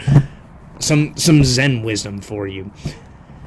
Whenever you're born or presented with a situation where there are two options in front of you, realize you yourself are the mediator of those two options, and you can always choose to not accept a gift when offered to you if you feel like just isn't the right thing. And you can turn around and realize you have an infinite multiplicity of options beyond those two options. The sky is basically the limit. And I feel like a lot of people apply that these days with the amount of wanderlust and ideas that people have that are basically suppressed and weighed down under our fucking current bureaucratic systems. You know what the obvious flaw in a lot of the architecture globally is? What? I'm a solve the very easy system. We can build plantas, right? Mm-hmm. Okay, why isn't there a fruit tree on every fucking corner? It's not really that difficult. It's not demanding much. Yeah. If we can genetically modify food and create carbon butter, what a dick. What a fucking idiot. If we can spend however much fucking absurd amount of money on stupid stuff like that, why can't we create planters and pot soil or transfer soil to like every fucking, you know, corner of the world that needs it and grow fruits and vegetables? Because there's no money in it. Oh, there's no money in it? That's the reason why they don't do we it. could solve world hunger at any given fucking We period of actually time. could. We have the resources to like make clothes for We people. actually could. So the answer is already there. It's just we're not doing it because it's there's not no a benefit to any. No fucking way. Yeah. Oh my god, who knew it was that fucking simple? Yeah. Oh, this isn't a realistic expectation? Please explain to me why. I'm not saying that like we've solved the problem and we're just like giving it to you on a silver platter, but with it's like pretty fucking obvious, Yeah. guys. Sometimes the answer is, hey, you live on a garden planet, you dick. Yeah. But then again, we live in a distorted system where there always needs to be money in the deal. Yeah, you can have that too. And you don't need fucking like necromantic sorcerers worshiping. No, because if people can make money on their own, then that's a threat to the power structure. Oh, God forbid. People have the ability to like make a better world that doesn't require mass ritualistic sacrifice based on like blood cults and the United States, organ harvesting and Warhammer gosh. 40k fantasy and believing that there's a giant kaiju living in the planet Saturn. Yeah. You know, manipulating and distorting people's perceptions around time to like believe in an arbitrary, you know, enforced like meta operative like perception of their reality being on a scheduled clock and calendar. Yeah. God fucking forbid. we all live in harmony and the ability to like cultivate enough food and resources for all of us to Because, survive. Travis, there's no money involved. And that's what the bureaucrats look at it. The people in power, fuck the president, but the people in power, real power, do not see any profitable value in solving world hunger, clothing the poor, and providing benefits to any citizen. There's no money. I'm so glad I like Robin Williams enough. Like, I really liked Fern Gully. I know that sounds gay as fuck, but like, I liked Batty Coda. I actually look a lot like Batty Coda. I'm gonna be fucking honest. Yeah, no, stick your wires and your test tubes and your fucking, injections in me and make me a lab experiment. Why not? Fucking, milk me for all I'm worth. And suck me off while you're at it. You will have nothing and you'll love it. That's what we're being told essentially every day. You will have nothing and you will love it. You will work your 9 to 5 until you retire at the age of 5,000, and then you can die. Until we get every sort of money worth out of you, because our beloved capitalist God needs every single dollar out of you so we can keep this awesome bureaucracy in power, so all of us in power can enjoy our awesome drinks and our parties and our yacht clubs, so all of you can retire at age 90, 5,000, whatever, and only then can you enjoy the world for one day before you kill over and die. As God prophesized, apparently. Yes. Can we, not address the fact of how, distorted and manipulated these, ideas have been, co-opted into, Travis, an if you architecture? acknowledge how terrible and co-opted these ideas are, you are a communist. That's what they'll tell you. You will be labeled by Fox News as a terrorist and a communist and a Bolshevik to the end of all of time. I said at the beginning I wasn't going to offend anybody. Yeah, well, we're gonna. I probably. We're gonna. Okay, because I thought I was being pretty centrist or fence rider or whatever fuck you guys because label it as. There is an active need for humanity to be just that, to be pro-human, to dispose of all terroristic organizations that seek to put down every human being on the planet for the sake of monetary and resource gain. Isn't it a weird thing that the very system that guarantees and allegedly guarantees that it's fighting these kind of threats is ultimately responsible for all these things existing? It's almost as if, all these events and circumstances are kind of manufactured by a lot of, different influences and so we can architectures and, weapons facilities and so we can always send monetary and resources. Our $50 billion to Israel every day. I can't confirm or deny that for legality reasons. I'm not that far down the rabbit hole. But I have a lot of scrutiny about any particular country that's just actively and currently harming human beings right now. In general, with what I do, I'm predominantly a pacifist, okay? The reality is, I love beating up my friends. I love getting in the ring and meeting other wrestlers and beating up people and shit like that. But when it comes to things like war and warfare, understanding, at the end of the day, people are going to have their beliefs, their differences, they're defending their countries, they're all taught these ideologies as they grow and develop and shit like that. I've gone through a country where I've come to scrutinize and question a lot. Based on circumstances of what I grew up in, challenges in my own dynamic, a lot of things that are just morally questionable, playing out in my own personal life. I don't knock people for their beliefs and their differences and shit like that.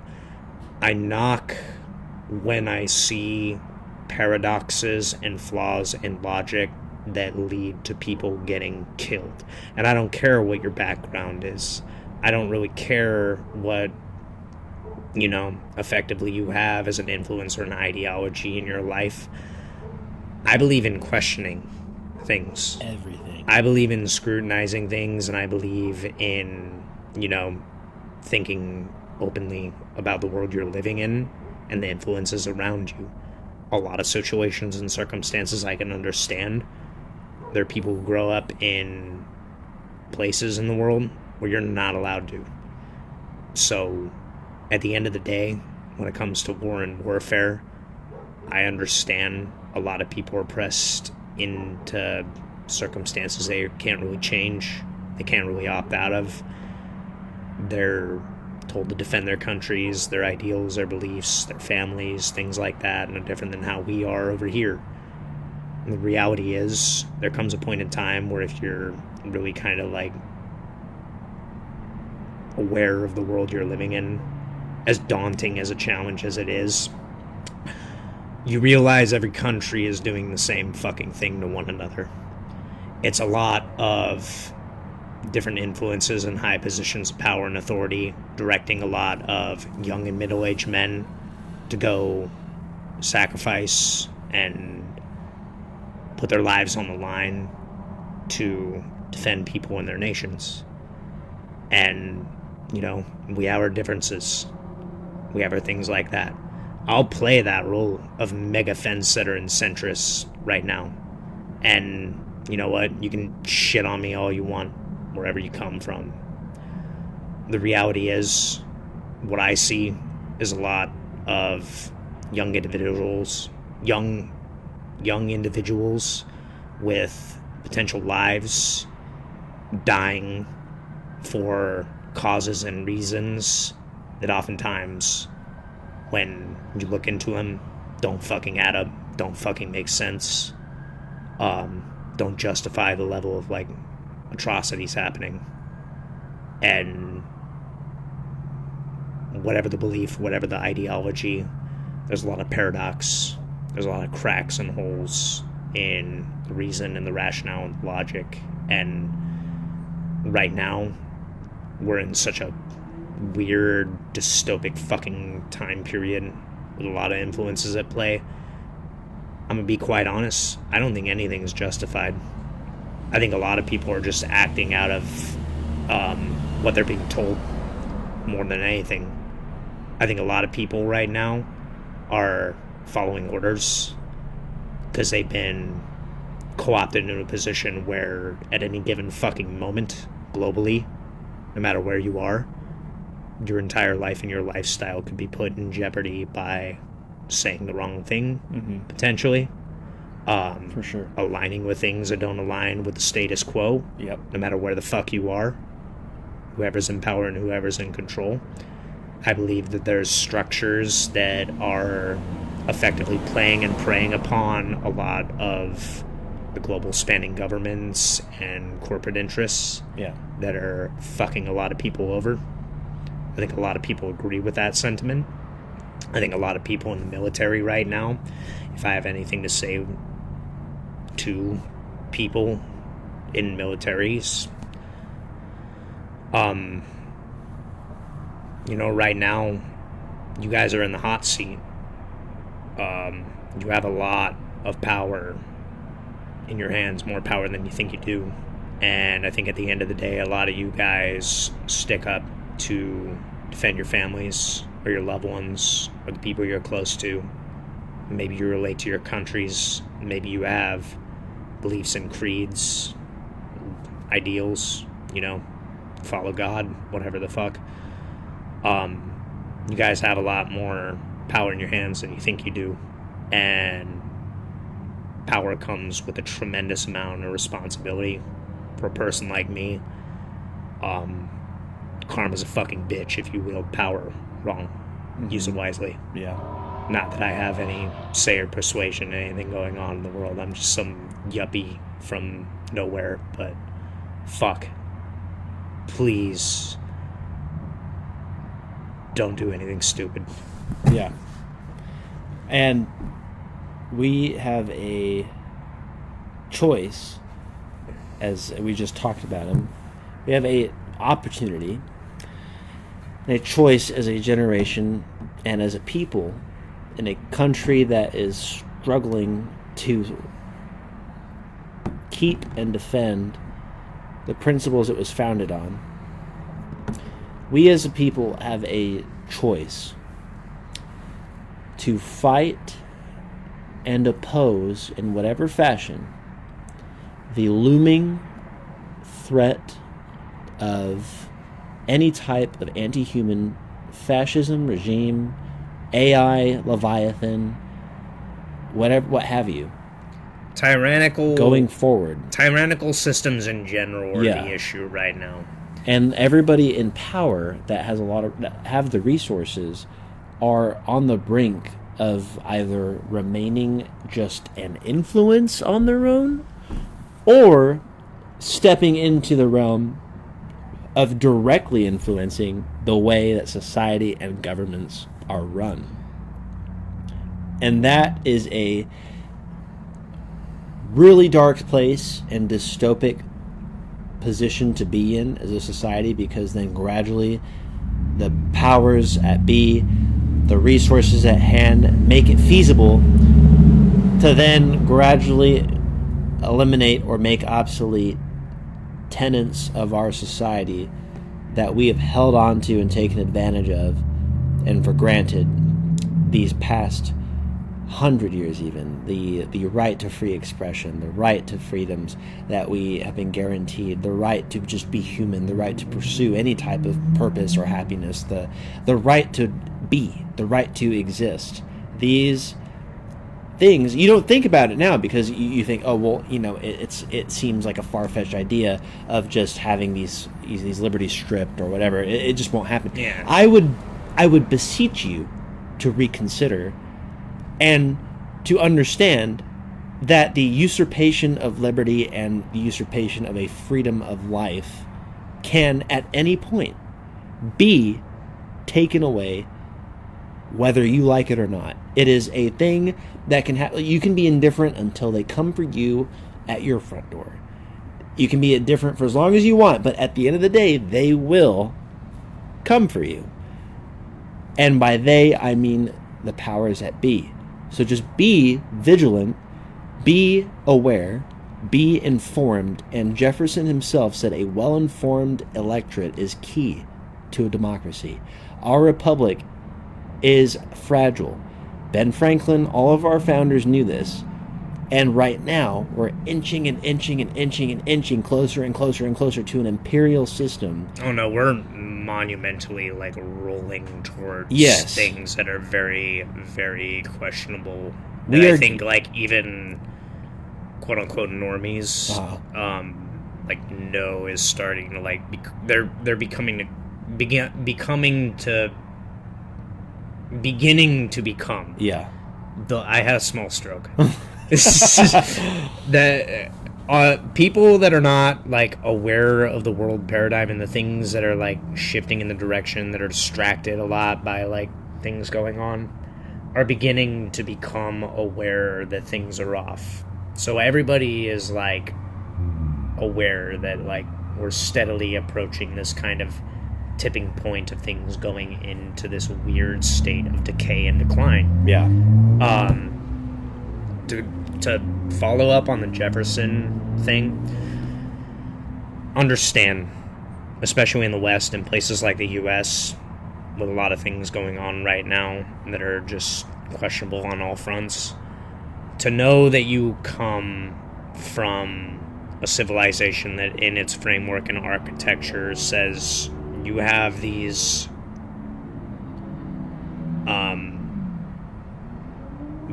sets of rights that are living, unalienable, unviolatable human rights that just basically are principles of being an existing being. Yeah. What you have right now is a structure that guarantees more beyond any ideas and rationales, more beyond the historic framework or the influences behind what created that architecture, the backgrounds of religious beliefs and ideas that were in that time period. You exist in a country, in a paradigm that guarantees you have a right to your autonomy and free will to decide and determine whatever it is that you decide in your life is worth your time, so long as you navigate in a way that doesn't violate and step on anybody's toes in a significant way. You can talk and say and talk your bullshit. Yep. You know, I certainly do. And live your life, you know, so long as you don't effectively, you know, overstep your boundaries on other people or take advantage of other people. And all the while, especially for our generation, like being born in a paradigm where basically it's a bunch of fucking lead paths painted gold and promising and guaranteeing you, like, oh, this will be right for you, this will be right for you, and like all of it basically being a scam. Yeah. And us knowing that and being aware there's an architecture built around a framework that guarantees us we can decide for ourselves what the fuck we do, but we're being co-opted and guided to participate in a machine that literally is just a waking treadmill that treats you as a part and a component in its apparatus and dials it up to a fucking 11 and milks you for all you're worth. Purely for That's wealth so creation. fucking eldritch. Yeah. It's so fucking weird. We were born into a Twilight Zone episode without even like becoming aware of it until we were like in our mid-teens, early 20s at most. Yeah. You have so much available to you that you don't realize is being jeopardized so much right now. You have to protect or at least respect the framework of the country you've been born into enough to at least warrant studying it a little.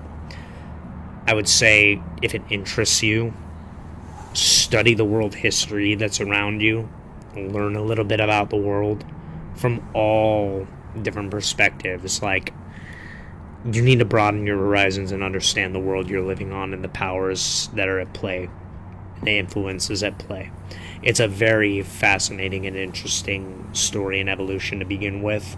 It's very complex. It's rooted and seated in a lot of like ideas being basically passed around through different generations at different time periods and different circumstances of civilizations like rising and collapsing, how the influences that played into the development of the US and the West in general, how we got here.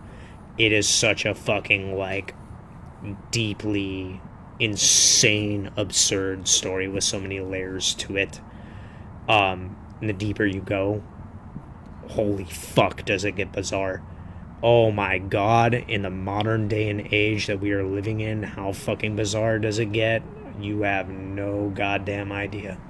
It is absurd. The kind of things that are kind of like being propagated before your very eyes that you don't realize are rooted in deep-seated like multi-layered esoteric fucking bullshit, like symbolism. We're talking about like medieval draconian type, just D&D Dark Souls kind of shit. Yeah. Literally playing out in real life, and you have no idea that it's literally built into the architecture all around you.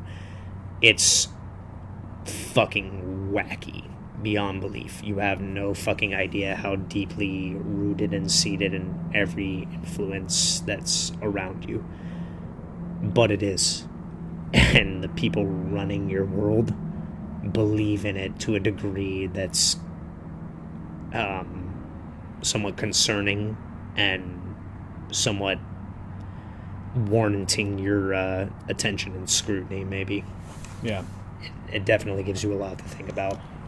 Yeah, we are without a doubt in some extreme eldritch timeline of things, and it is really up to all of us as a whole to prevent the realization of this dream, this insane orgasmic dream that a lot of people in power have of just complete and utter control of the daily lives of everyone. And that was like one of the problems of AI that we were talking about earlier, is that now we have threats of AI being used to surveil and to be in the lives of every American that exists. Like, you have places like... What was the word I mentioned at the beginning? You remember? What was it? It was like... So, panopticon. Yes. Okay. If Panopticon. you guys don't know what the concept of panopticon is, it's been kind of circulating different spheres of influence and things like that. A panopticon is a kind of prison system that's designed in such a way that the guards have observation over every circumstance and situation of the prisoners inside of it. It essentially is a system that's perfectly built to survey and observe on all fronts every individual existing in it, no matter where you're positioned. You are under a constant surveillance of your peers and the people inside of it operating, the system.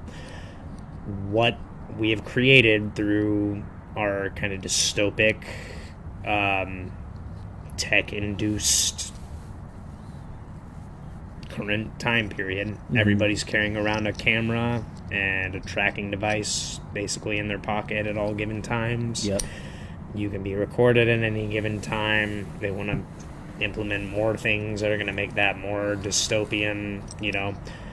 We live in a modern day kind of preset template of a walking panopticon. Yeah.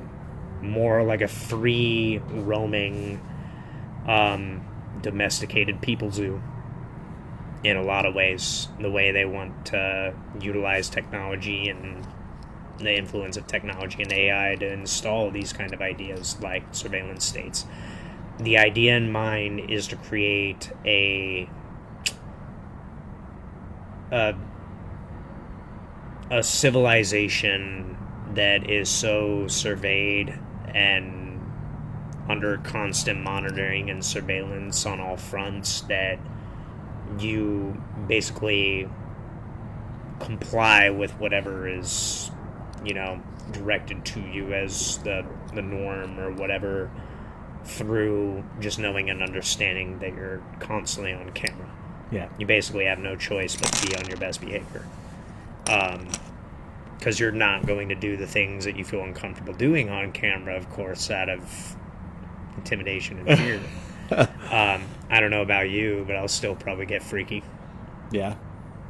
I don't got a fucking choice, so I'm at the point where I just kind of decided, if it happens, it happens, but I can't really give a fuck if we're going down this timeline. Well, I mean, there just comes a point where you're like, yeah, that doesn't stop me from having free will and autonomy. If you're gonna just fuck with my life and arrest me anyway, what's the point? Okay, yeah, it's basically game over, right, for everyone. So what's the point of even trying to just go all out at that point?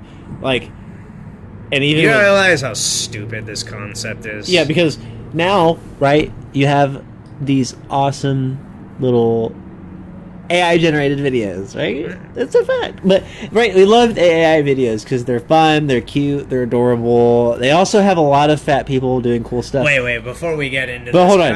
Can I add on top of that? Yeah, go ahead. In addition to this, right now, I think many people have seen, the growing influence of stores incorporating AI in some places or countries. Shit like that. It's disturbing, right? I don't like it. No. It's fucked. Yeah. And they can algorithmically calculate. It's the fucking the caller weight AI and measuring cost of individuals. Yeah. So you have algorithmically calculated prices based on your whatever predeterministic dynamic of what.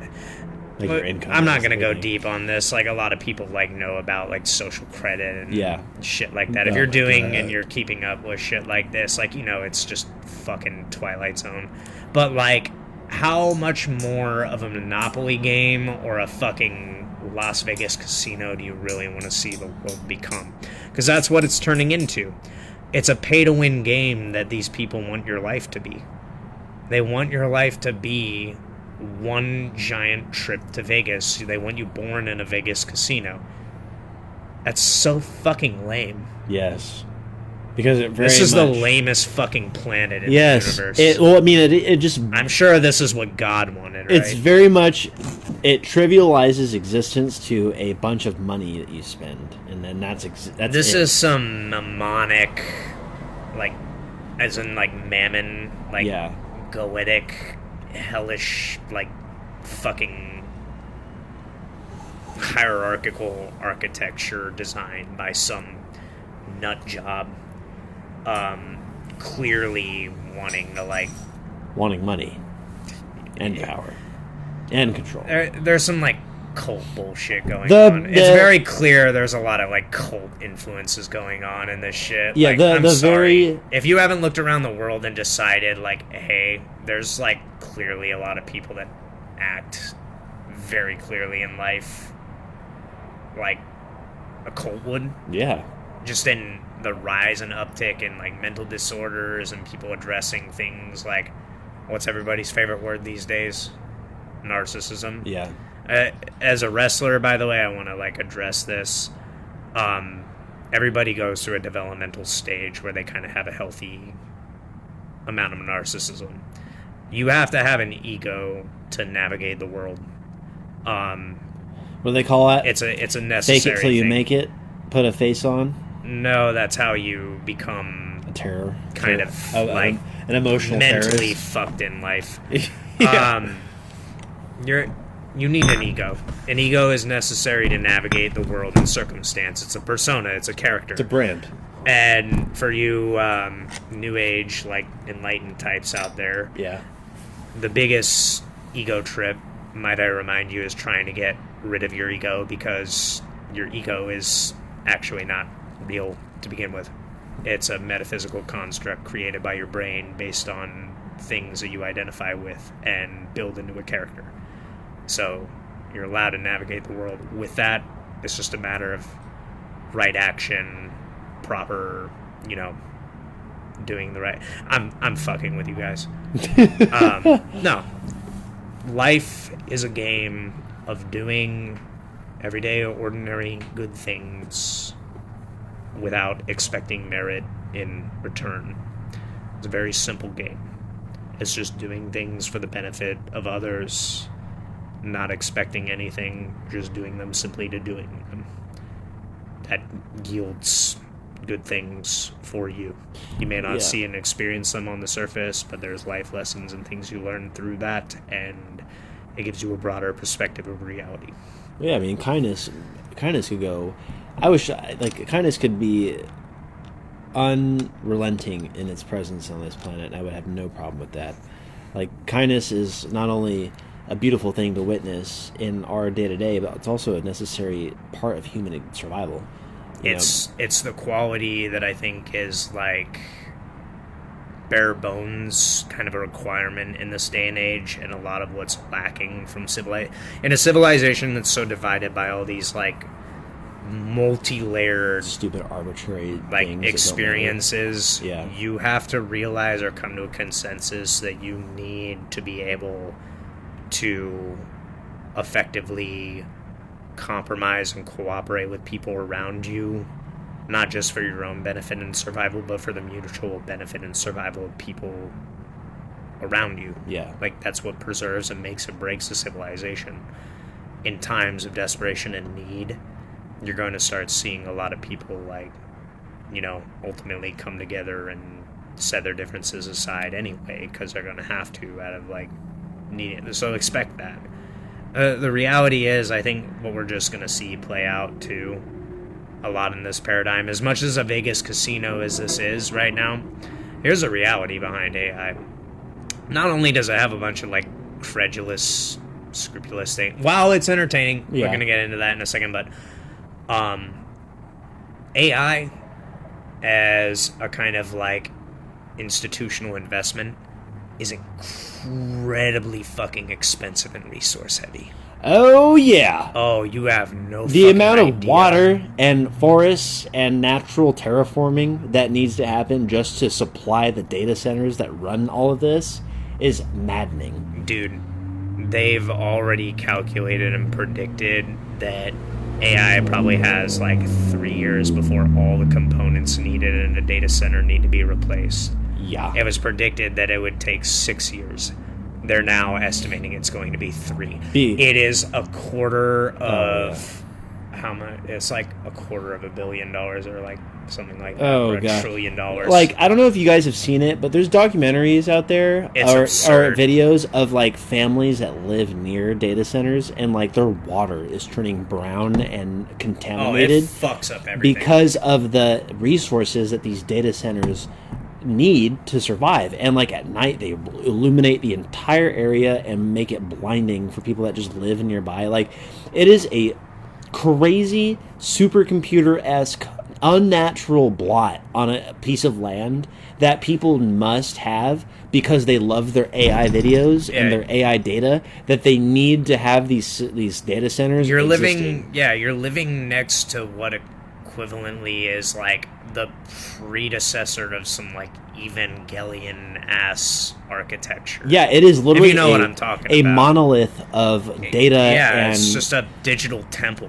Yes, and they're gonna expand them more. And like the only real defense we have against these expanding data centers are like the EPA's regulations on like safe environmental practices. But we know if you have 2 brain cells or more, you know that there are companies that are completely under the rug brushing aside violations in these things. It's very clear cut, which is ironic. You know how I was mentioning you've talked to AI. Yeah. I've talked to AI. Yeah. Okay.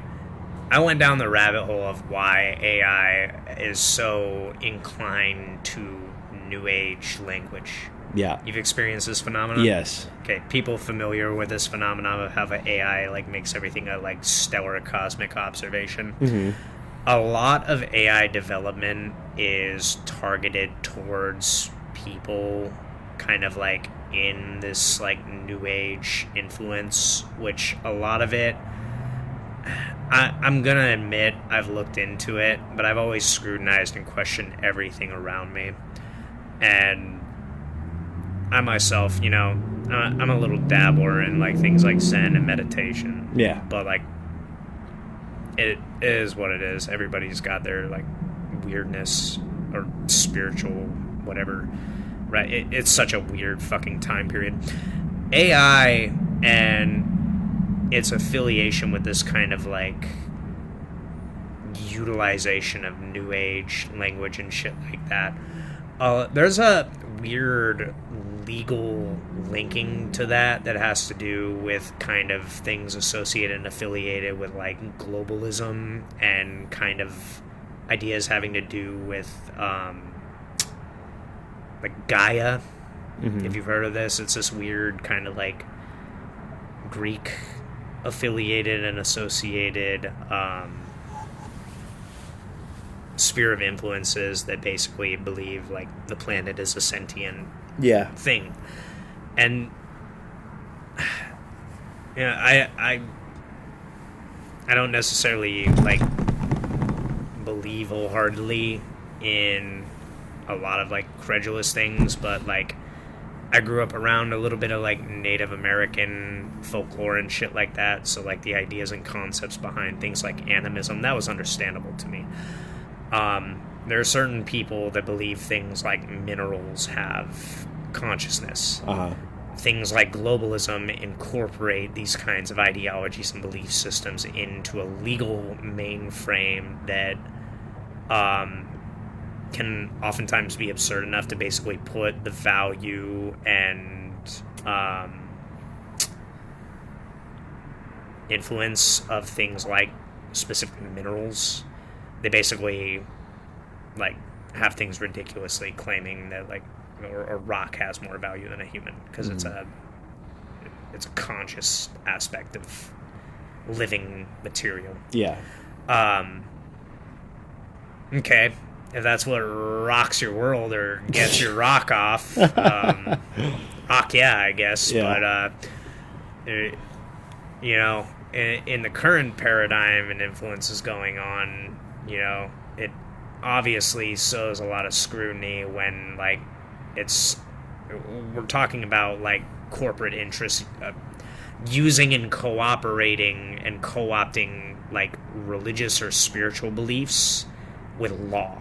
Yeah. And lawfare and corporate money interests, which people familiar and associated and affiliated with things like maritime law and understanding how like kind of like world works, trade and stuff like that, and how that comes into play with like a lot of language and symbols in our laws.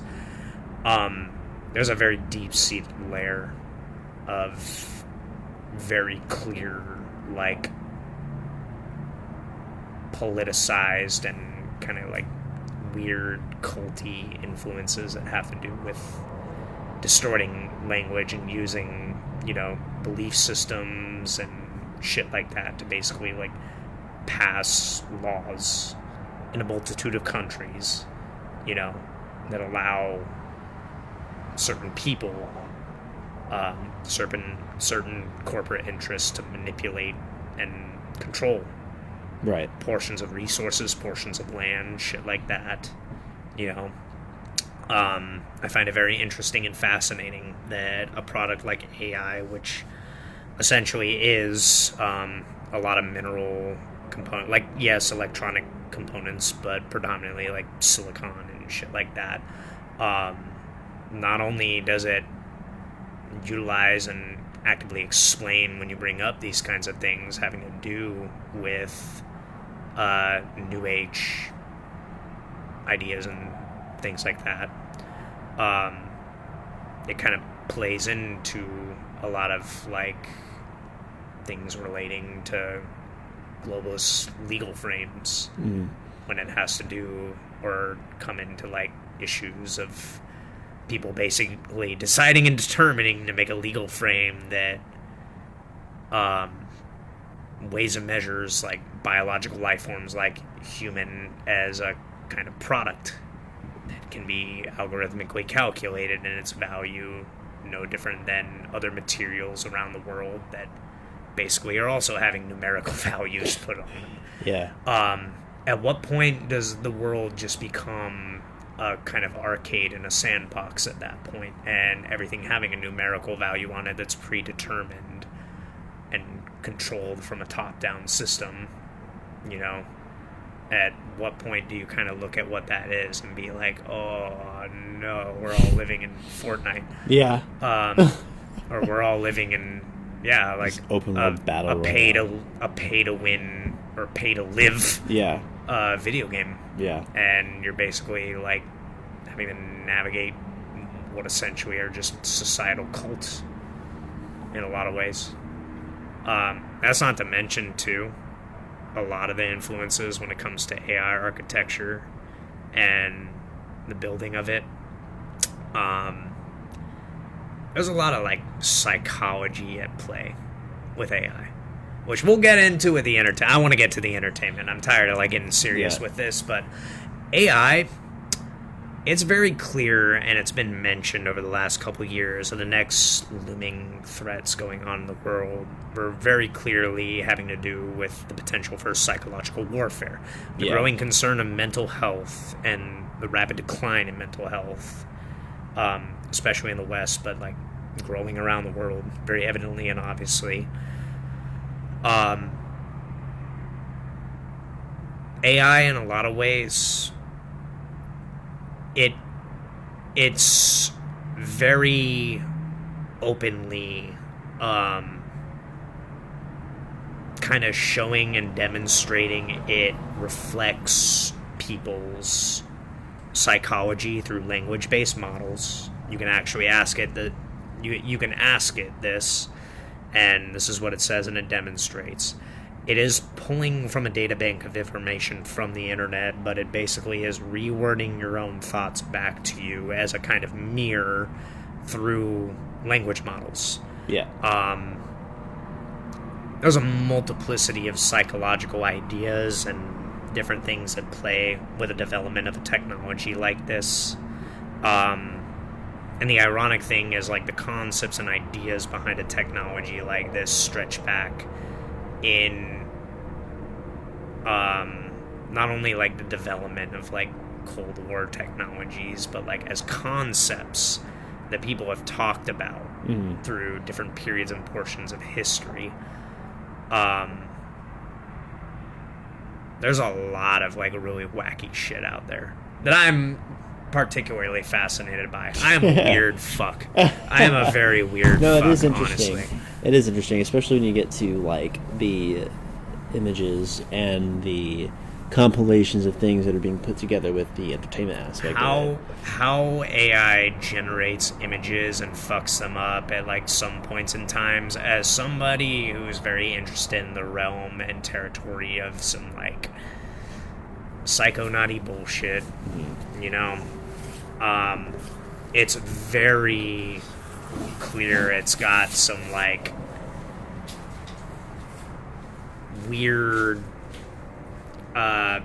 nearly kind of psychedelic influences to it. The way AI distorts and kind of has this hallucinatory effect within its own development. Like AI hallucinates. It's concerning in a lot of ways that it's designed in a way to like be able to produce whatever you can basically imagine with like maybe 65-70% accuracy. It's pretty close on the money to whatever you can like type into a general bar, you know, like whatever system you're using to like operate and navigate or whatever it is, if you're looking for images or if you're like making AI videos, which I definitely want to bring these up in a second. It can create and produce pretty damn consistent, accurate things, but it has a tendency to hallucinate. It has a tendency to like fuck things up in a way that like show it's got kind of a very weird kind of geometry based or like ray trace kind of psychedelic looking underlay to it. It like fucking morphs and kind of like falls into itself and shit like that. There's just a lot of like interesting components to AI that as a digital phenomenon you can't help but look at it and think about it in a kind of matrixy way. It's definitely got some like deep-seated influences and ideas behind it. How long have we been going? 2.5 hours. Holy shit. Alright. But AI and the ideas behind it, there's a lot of parallels in different ideas and belief systems that talk about these kind of unilateral concepts that are a product of the human mind, talking about this kind of like this object, this kind of like treasure of the world in a lot of ways. This kind of golem. Terence McKenna probably had like a really good description of it. If you don't know who Terence McKenna is, look him up. You'll know what kind of shit I was into in my younger days. B, he honestly has a lot of good talks, but he called it the transcendental object at the end of space and time. Basically, there was this unilaterally linking idea that humanity had demonstrated and kind of represented through different symbols through time periods in history about this concept of an object that humanity shared an idea of that bridged the gaps and linked a lot of our kind of like concepts and our beliefs and our histories behind something that was so fucking bizarre and weird and kind of like completely altering to our perception of reality. Like it would alter our entire perception or our belief of everything, that was so intrinsically bizarre it would and our concepts of like time. Yeah. What is weirder than a fucking, digital, what essentially is a like mechanized golem / mirror? A lot of the influences behind AI and its development, and a lot of like the symbolism behind it. It's got these like flowing, interlinking things having to do with New Age influences and religious influences, modern going on, like political shit. There's all kinds of things having to do with like Christianity and Israel, and fucking things going into like Gnosticism and goddamn like there's so much like weird relations between like metaphysical ideas and principles spoken about in these different systems that ironically, here's what is weird and concerning about this. It's not like I'm trying to like sell people on the idea of like some kind of like prophetic conspiracy. Right. It's that these companies and these corporations and these interests use symbolism of these beliefs and ideas. That's what's concerning. And a lot of them have like very kind of borderline culty or occult influences behind them. AI itself is just other fucking worldly. Even though all it is just a kind of like pixelation generator and a language model half the time for what it's utilized and used for. It's very fucking weird that that technology developed over the years of, like Cold War shit like that. It was probably being developed, knowing everything technology-based and science-based built evolves rapidly in times of war. Most of our technology is developed out of, the need to keep up with arms races. AI probably started as something, having to do with that has been introduced and, pushed into societal mainframe and introduced as what it is. God fucking knows how long this technology has been in development and what's played a role in its development and why it's been released in the way that it has, the influences that it has. The major thing that's concerning to me is that it's been pushed as a kind of media apparatus. Yeah. Over anything like intrinsically useful or beneficial to human development and cultivation. How is it that this is designing all the media and entertainment and we're all fucking working for table scraps? Why? Yeah. There's just a lot of questionable things behind the development of such an object. Not even a physical object. It's a digital fucking... It's digital and conceptual, really. It's a digital metaspace yeah. of influences and different things that play on your psychology.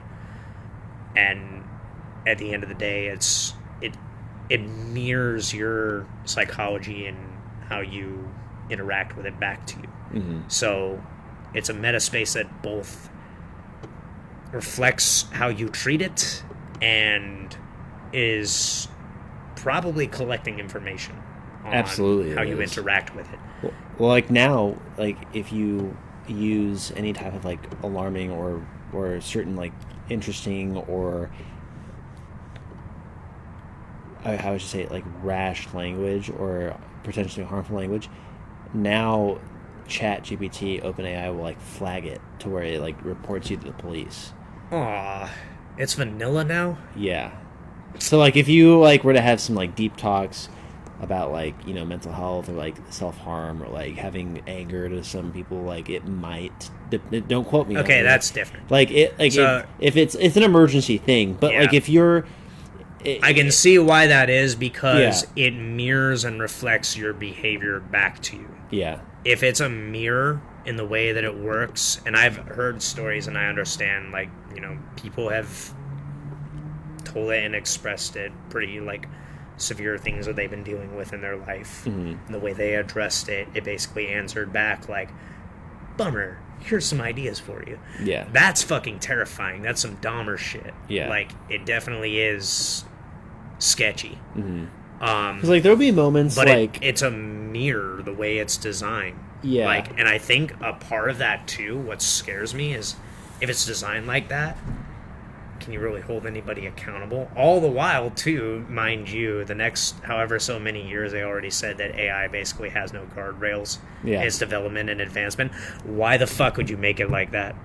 Why the fuck would you make it like that? Why the fuck would you make something that basically holds nobody and nothing accountable for, like, where the fuck it can go? Well, yeah, right now it's... That's even more concerning. Yeah, to me. it's completely unregulated now. Yeah. Because now you have the whole Sora thing, right? Which is so... Yeah, let's get out of the dark shit. Yeah, Let's move in a right but direction. No, but it's like probably one of the last, like, darker points, but, like, now you have Sora, which is so realistic now that you're right. That's also scary. You can have it mimic people, real people, in videos of them potentially doing harmful or illegal things. Yeah. Well, like I said, like, it's still at this phase where it's like it makes things with like 60 to 75% accuracy. Yeah. Like, you can tell usually Like, when it's oh my fake still. gosh, like, there's people at work right now. But it's at getting my- really fucking good. You know, there are people at my work right now who are so infatuated with this Sora thing that they, like, you can put yourself into the engine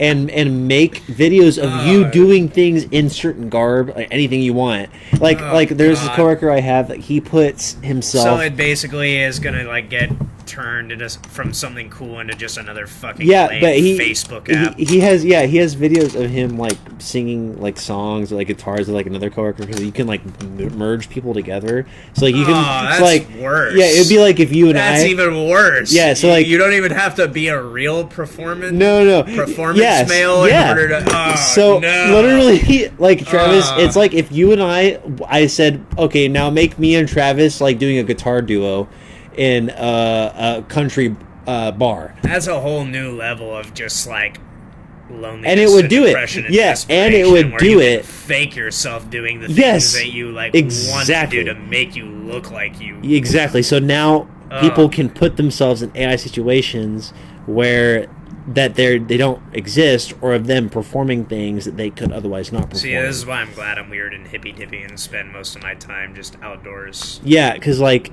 this is now going to be raises the question of, like, will people then actually live experiences? Because now you have a problem of you just literally being able to go and do anywhere through a prompt, and you can be all from the comfort of your mid couch that you have in your living room. You know what I see this developing into? They're gonna market you some RoboCop ass visor that conveniently, like, fits over you. Virtual reality shit. And it's gonna mesh with the meta space. Yeah. Marketers, or whatever the fuck you want to call yourself, like, Yeah. get your pens out. I'm giving you free ideas. Pay us money, by the way. Don't use these. Don't make us. If you do use them, don't make us have to codename Kids Next Door. Yeah, if you do use them, you know where to contact us, and you can pay we us don't money. want to have to do a civil rebellion. Yeah, no. But no, they're gonna put a visor. Yeah. They're gonna market a visor or something that's convenient. It fits over your head. It looks stylish. It drops that. It's got fucking earbuds and whatever. Yeah. And they're going to market you your meta space. It's going to be a digital interactive thing that overlays a template of these AI generated, things that basically bring your kind of fantasiatic ideas of what you want, your dream life. It makes it a waking reality. You're going to have these digital, whatever the fuck you want, basically walking around in you, reacting in real time with your reality. People are going to go fucking nuts from that. Because it's a real world video game simulator. It's going to turn the whole world into a video game. Yeah. And you're going to be living in a giant arcade. Your life's going to be digitally and algorithmically calculated to cost you. If you don't want to participate, too bad. You're going to have rules and parameters and guidelines set by a code of law. It's not going to be moral. It's not going to be principalized by traditions. This is going to be a global spanning fucking phenomenon. Yeah. People are going to become dopamine addicted to it because AI itself and technology itself is psychologically afflictive with this. And then it's going to get more and more Twilight Zone-y and dystopic from there. People are going to pay to stay in this digital fantasia. They're going to want this shit bolted to their fucking heads as some kind of augmentation. They're going to be real-world stakes and consequences that probably happen as a result and consequence of people living in a digital fantasy, and it's just going to get weirder and weirder from there. Yeah. You're going to see some shit where people are literally augmented with some literal fucking, bodily shit that gives them the phantom sense, phantom touch type phenomenon. And it's gonna turn into a weird, like, drug-induced, like, psychosocial. I just can't. Yeah, it's gonna go very Event Horizon-y, like, just gonna spin and spiral. You've seen AI hallucinate. Yes. You know the dark shit that, like, Yeah. started when it began, and we were looking into that. Like, you've heard of what was it called? What was that bitch's name called? What was it? Fuck. It started with an L, I think. Like what exactly did she do? It was the same face generated, like, through a bunch of different prompts. It kept popping up in, like, the same, like when you type in a prompt, it did the same thing. Yeah, I can't remember her name. I think it was like Loam Yeah. or something like that. AI creates, on rare occasions, this ghost in the machine effect where it can hallucinate or can create, like, we all know this. We've seen AI create dumb shit, but AI is also very capable of creating disturbing shit. We're talking about a hypothetical reality where, people go that cyberpunk route. Yeah. And they become dopamine addicted and they get trapped into, like, cyber fantasias that turn, very fucking cult movie. This is a real possibility. This is the world you're living in. Yeah. This is a real fucking possibility of things potentially happening. But I just immediately... Because there are no guardrails on this they're technology not. and what's being developed. There's no guardrails to the point where you can create depictions of Dobby being crucified. Yeah.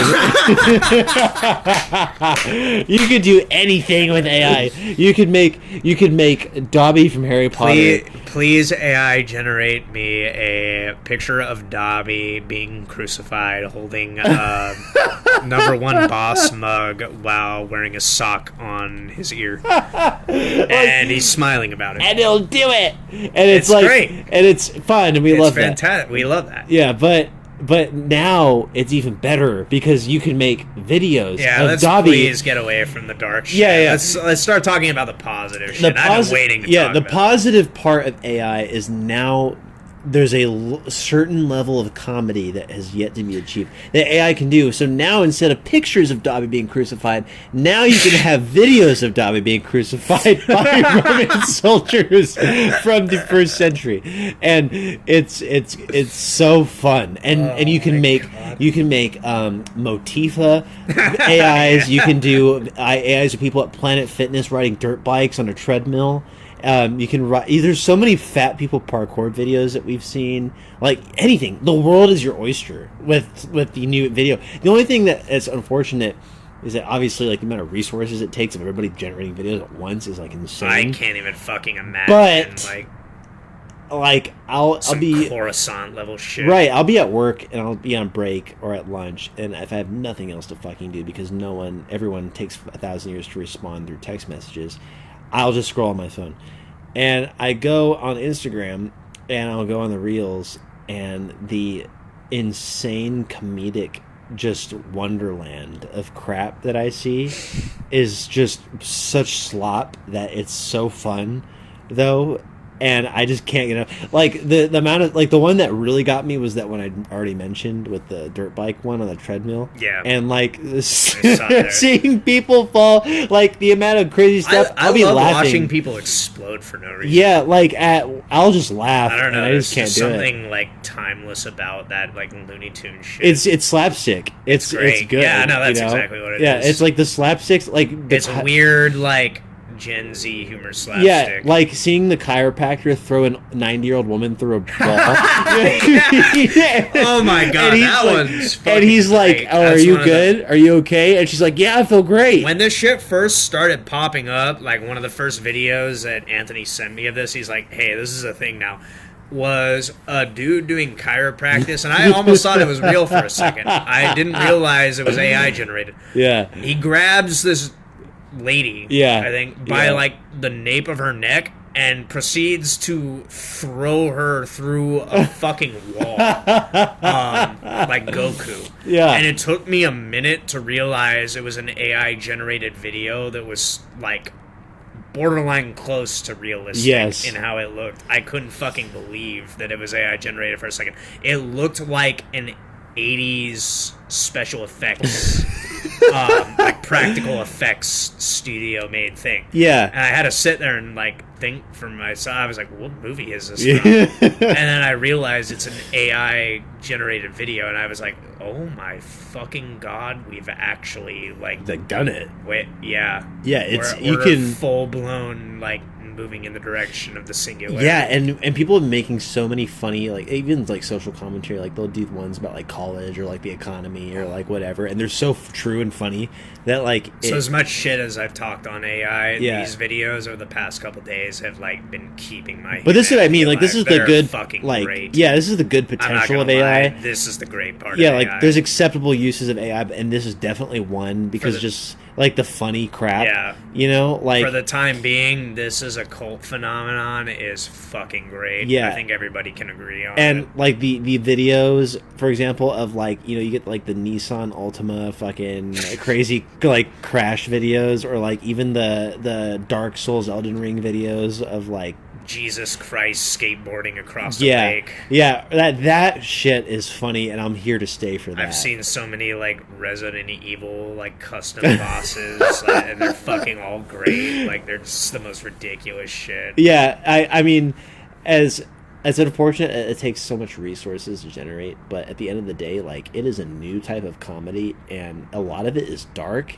but it's like commentary on real life, and I just absolutely am here for it. So, anything you want to add to that before I go into what I... No, go ahead. You know what I'm going to go to. Yeah. So, honestly, I think a lot of people know this right now. It's blowing up, and there's probably an evident and obvious reason that I'm on this particular episode of the podcast talking about this situation. Your thoughts on the exploding phenomenon of AI generated wrestling videos. Oh yeah, I love all of that. To me, this is one of the greatest fucking things I've ever experienced since I was a child. It is GameCube. It is literally that. Yeah, it is GameCube put into real life. So like all the dreams we had as younger people, making these goofy ass characters like fucking McDonald's, WWE Raw versus SmackDown. Yeah, like literally coming to life, and it is so fucking fun. Like I sent Travis this one of Betty White doing a dive off the top of a cage, and she like there's just multiple clips of her like falling like in diving fucking positions and missing it entirely. as somebody I haven't been in a cage match, but like fuck, as somebody who does do some of the high flying maneuvers and the lucha libre type shit, it's so fucking funny to see it like play out. The promos are great. The moves intentionally suck, but they're done in a way that makes it mimic and look like the old ass glitchy WWE games. Yeah, did you see the one? It's so fucking funny. Yeah, like they had this one that I loved of like Abe Lincoln was in the George ring. Washington. He picks him up. He's like, what's he call it? The fucking Emancipation Slammers. I mean, he literally just like he kind of like falls and like. He like fucking like potato sack style just like falls over with him behind him. The emancipation slam. Yeah. He like picks him up, he's got him on his chest, and he doesn't like throw him or anything, he just kind of falls back and he lands behind him. Like it just looks like he falls over. Half the time they're like not doing actual hits or like baby punches or like not making contact, or they just miss the fucking move entirely. That's the beautiful part of it.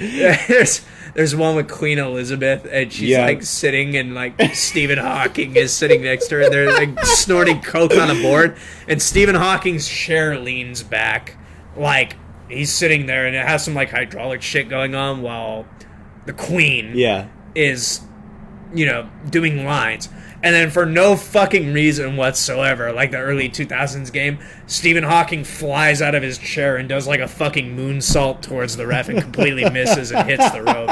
It's the best thing I've ever seen. Like, yeah, there's some goofy things where like the characters will miss entirely, or like they'll botch the move. Yeah. And like there was one even where I saw where Queen Elizabeth herself, and there's, by the way, I don't know what it is, but it's funny, but I'm here to stay for it. But like the infatuation with Stephen Hawking and like him and being, I don't know why I'm like him in the NASCAR stuff is funny. Ongoing thing. Yeah, like they had him, like there's a the ones with the commentary is fun too, because you have the AI commentary of like, holy shit, did you see Steve? He's a race car. He's going number one. He's number one. And like it'll have like the JR mimicking like the WWE. Yeah, it's like, holy shit, Abe Lincoln's now in the ring. Yeah. You know, like, I've seen videos of Stephen Hawking like walking down to the ring and his chair's like a mech. Yeah, it's the greatest fucking. Yeah, and the one where like I've seen Einstein and Queen Elizabeth together, and like Queen Elizabeth will she'll be on the top rope, and she'll at the commentator's table she'll do a dive to Einstein, miss entirely, and breaks the table in half, and then the commentator's like, holy shit, she misses! Oh my god, this one, I laughed at. This is the one I wanted to share with you that I was talking about earlier. Yeah. It's Hell in a Cell. Yeah. And it's fucking Harambe and Professor X from X-Men. No. And Harambe grabs the side of Professor X's chair and proceeds to walk him to the side of Hell in a Cell. Yeah. He tosses him off the top of the cell, and Professor X goes through the fucking announce table, and the announce table just fucking explodes. He does it so fast it explodes. As soon as he makes contact with the announcer. We're not talking about like shitty like 1998 pyrotechnics or like fucking what's it called, exploding deathmatch pyrotechnics that like botch out. We're talking real... like he fucking hit the table and just bursted into the ball, fucking like a flash of fire. Yeah, and it's the greatest fucking thing that I've ever saw. And as a actual wrestler, it's never made me more intimidated to be in the business that I'm involved in. I might be out of my fucking job. Because people are going to expect to see this. In real life. And honestly, I wouldn't put it past them, and I'd honestly kind of fucking enjoy doing these extreme stunts, but at the same time, I'm scared. Because in real life, you are putting these fantastical scenarios into visual reality. But oh my god, are all of these fucking great. Yeah. Like, the promos they cut promos are so good. Yeah. Martin Luther King, like, shit-talking... I've seen. No, there's the one where he's like, "Oh, I don't have a dream. I am the dream." I am the dream. And the entire holy fucking shit, the entire arena just goes into complete like craziness. And it's a solid fucking pro. Right. It's a historic figure. It's like 9 out of 10. Like they've got the mic like and everything. Actually fucking advertisable for a pay-per-view. Right. It's the AI. Okay, so like the whole, like taking AI aside, but just like the whole subcategory of WWE in general, like the wrestling aspect, it could be its own category. Like it is the only its own fucking universe. Yeah, I think it is crazy. So fun. Like if AI were to just be used for like creating fucking raw like videos of wrestling, like that would be so fun. It's because it's really like the game world. It's like, okay, you want to like make a fucking like virtual reality that everybody can interact with. Make a live interactive like Royal Rumble style thing where people can AI generate characters. You can make a Royal Rumble and, like, series. Enter them AI. into. Oh God! I gave him an idea that's like literally gonna make my job obsolete. I already fucked up. I'm sorry, wrestling in general. No, we're gonna fight this. Yeah. We'll wrestle the AI The AI generated generators. avatars. Yeah. We're good at that. I don't know if you can go against Stephen Hawking in a mech suit. I mean, I can. You can try. I fought a broom before. I fought a skeleton. There's a video. There's a live video of him fighting. There's a video of me having a Halloween style House of Horrors street match. It's called a Nightmare on Halloween, Matt, or Nightmare. I don't know. Halloween like that. Halloween Halloween Nightmare Mare. on Halloween. Something copyrighted. Yeah. But yeah, I took a satellite DDT from a skeleton. Yeah, that was. It was a Dark Souls That was skeleton. It was a high level skeleton. It was a very high level skeleton. I've seen that video. Yeah, it was at least a level 9 or a level 10 skeleton, and I was probably 3 years into the business at the I think time I actually filming showed that video to a friend of mine, Yeah. and they thought that was rather impressive. And then Oh, the skeleton yeah, part. the skeleton also cross-bodied me and did a couple other things. I think I took my friend did like a burning hammer on the chair Yeah. to the skeleton and kind of got him back. His name's Jeff, by the way. Jeff He's kind of a dick. is a high level warrior. I very much am looking forward to facing Jeff There again. will be a promo. I don't know set if it's with going to be him. this year. I'm kind of on hiatus right now. Well, you but better hope it's not this year because he's gonna fuck you up. I don't know if I'm ready. He's had a long time to I've been rest. hitting the gym a little more frequently. Yeah, but, I don't know what Jeff's been doing. I don't fucking know either. You're up for a scare. I definitely am looking for seconds. I got something for that boaty ass. Yeah, well, we'll stay tuned for that. Anyway. But yeah, no, like this whole like AI video creation is so fun. I wish like people could just stay in that realm with the AI videos and just like kind of like be Using creative. dictators too is like Yes. at this point in time with like as much going on world and as serious as it's been, Morty. People making AI videos of dictators doing like early 2000s WWE wrestling at a time where political correctness has been an issue for a long period of time. You can't say anything. You can't speak of anything. Yeah. Free speech is kind of like a conundrum right now. It honestly should be like allowed and not a fucking issue, but it's an issue for no fucking reason whatsoever. I want to see Helen Keller pile drive Benjamin Netanyahu of Israel. I'd like to. I mean, I saw Saddam Hussein fighting. I think Gaddafi it was that. I think it was Gaddafi, and then there's another one. Lowered in by an attack helicopter, and then like baby punching each other and falling into the ropes. There's another one I saw of a orange cat being running the ring. Yeah. The ones where like the cats run in the ring. No, of even being. It's just a random fucking animal that like, walks of down even the being ring. lowered from a Blackhawk. The Price is Right. Yeah. Wheel or whatever. Like, rolling by down. God, the Price was Right reel's coming out. That's what I love is it's like it's not even people, it's fucking inanimate object. Like everybody, it's just Smash Infinite or whatever. Did you see the one with Rosa Parks versus her back seat? Yeah. She's facing the opponent of the century, the one that kept her back all these years. Like the lore of these AI characters. It's great because they have personalities too. Like I watched Ronald Reagan cut a fucking promo yesterday, and I'm sitting there like, yeah, this would have been passable during the time period. Like this would have fucking probably made bank. Yeah, no. Like, I am all for this new like subcategory. It's better. I will say it. I'm dying on this hill. It is better than the AI videos of people getting arrested. As someone who like does this on like a small scale, for like a portion of like what I do with my life, it's some of the best shit I've seen in a long time. Like it literally makes me happy and satisfied to see people like. And I'm not tooting my own fucking horn or hyping up the industry that I'm in. Like, it makes me appreciate the fact that I get to do that in real life. Yeah. But seeing how many people use this, like, even as a joke or whatever, like, it grows interest in that being a real thing.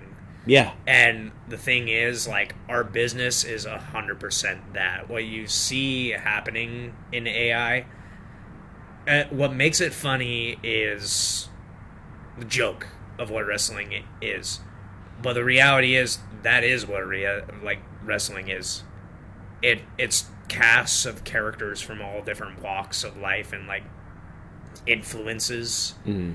Even in our real world, like, it's pretty much the same thing.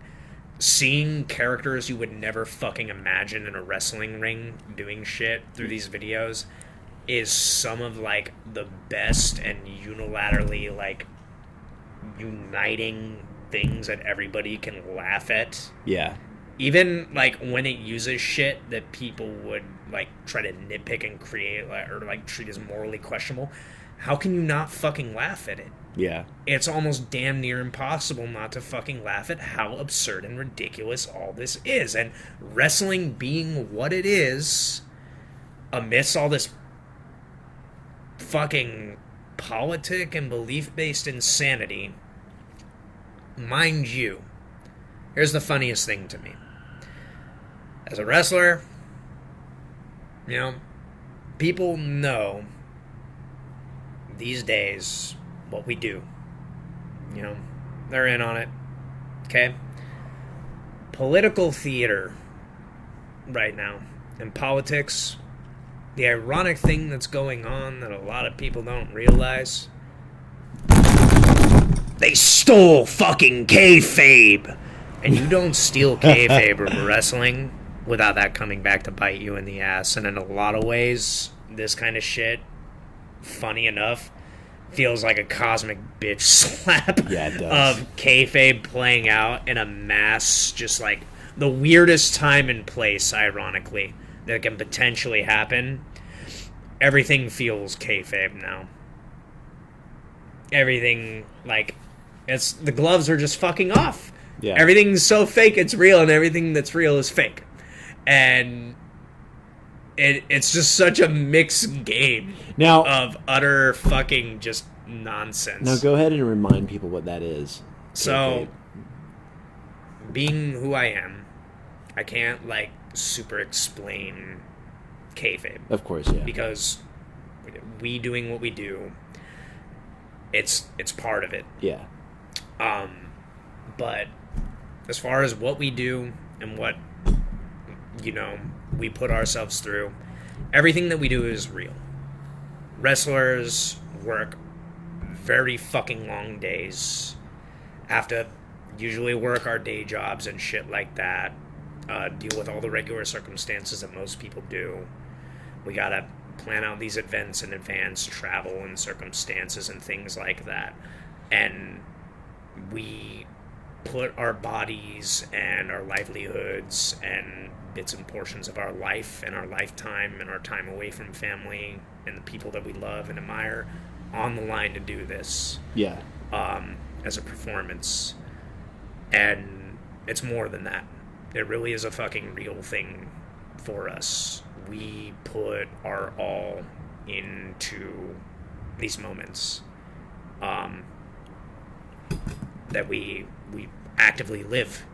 Or in that ring, when I'm in that ring, that's a living fucking experience for me. Like, I have to go through every bit of that. And I am sore as fuck. I've had boot prints on my face, on my forehead. Yeah. I've been spin kicked by a fucking Marine in the head and concussed. I've been choke slammed. I've been stacked on top of two men and power bombed.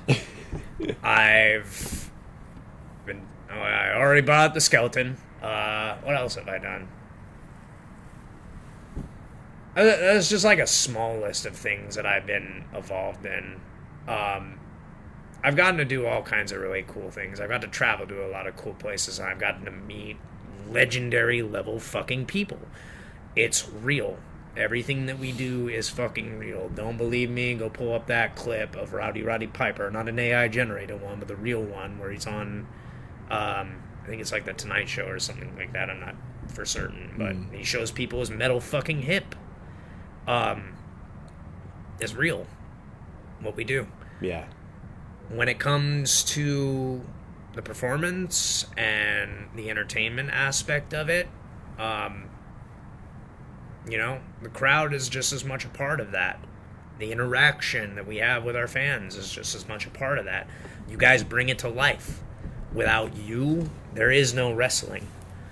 Much like the world that we live in right now, a lot of the interactions that we see taking place and playing out through media and the influences around us, without a crowd of people that are invested and entertained by certain things, there isn't a bigger realm and scope of influences that is being, you know, supplemented by what that attention brings, whether it be monetary value or ratings, whatever the fuck. The thing is, a lot of the world that we're living in right now, people know what the fuck's up. They can tell that a lot of it feels, in a lot of essence, like something's off. Yeah. A lot of our real world feels like a theatrical kind of performance, don't it? And the ironic thing is, I mean, I don't got to point this out, but our current president was involved in WWE. Yeah. He competed and shit like that. I'm not saying it's on him that the world demonstrates right now. At large, things feel theatrical. Yes. The world is in such a weird flux due to this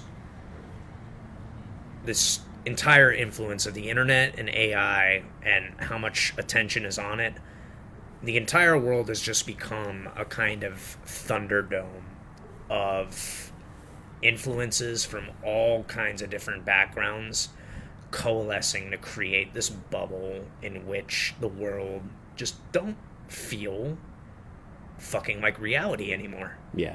In all honesty. And that can kind of be a dual thing. In a lot of ways, it's like an escapism that we're all like kind of unilaterally experiencing all at once. So it's a weird fucking phenomenon. And another thing, we gotta like remember the reality of all the things happening in the world. But at the same time, this is what everybody's focus and attention is on. It's a huge, massive, multi-layered bread and circus. Yeah. And all the while, like, phenomenon like this, just this little passing moment, it might not even be that popular. Like, there might be something that blows it out of the water coming up. Who fucking knows? But I couldn't think of a better thing right now to represent the feeling of everything going on in this weird, matrixy-ass world of just whatever the fuck all of what's influencing this is, than pro wrestling. Yeah. To really, like, explain and represent that. I think how pro wrestling is, as a performance aspect, the thing about pro wrestling, it mirrors and reflects, this is why it's such a popular phenomenon, it mirrors and reflects the reality of how people feel in the different time periods. It's, you know, like gain and garner popularity. Wrestling as an entertainment phenomenon and a culture phenomenon and a performance phenomenon has been a mirror reflection of reality. Yeah. And a kind of play on that reality. That's what the performance is when it comes to pro wrestling. In the modern era, the way it's being used, and we have real pro wrestling still going on right now, but the fact that all this stuff is popping up and how it's playing out, fuck, I saw Bubbles from Trailer Park Boys on AEW. He had a cameo appearance, and that was like one of the best fucking things I've ever saw. Yeah. Him and the Green Bastard. Yeah. Parts unknown.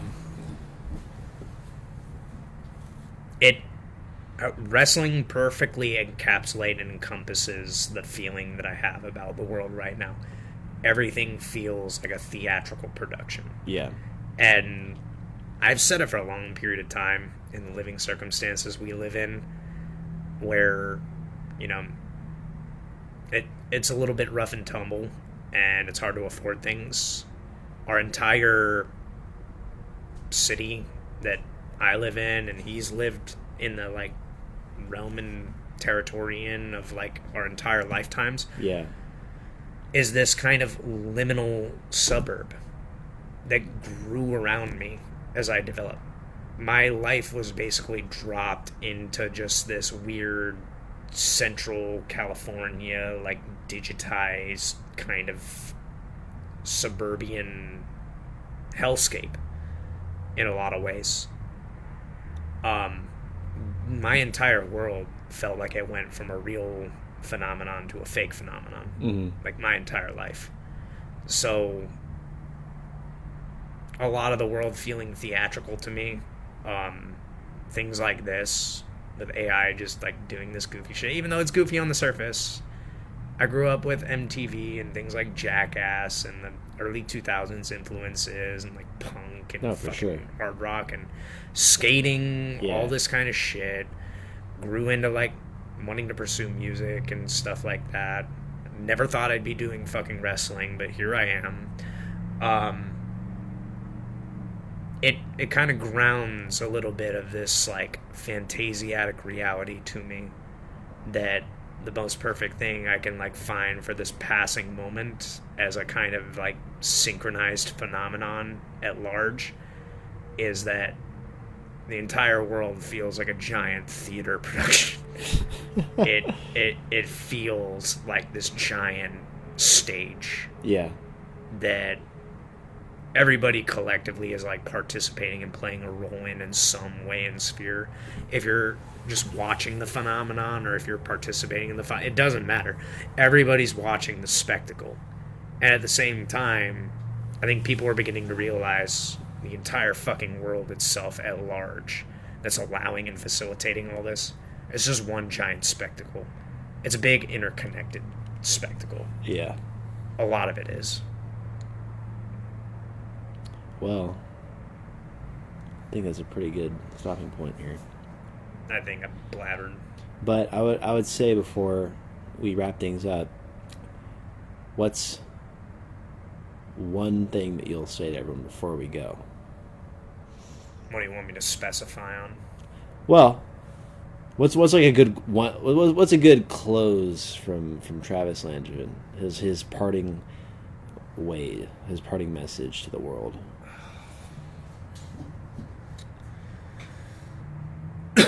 His little pointer.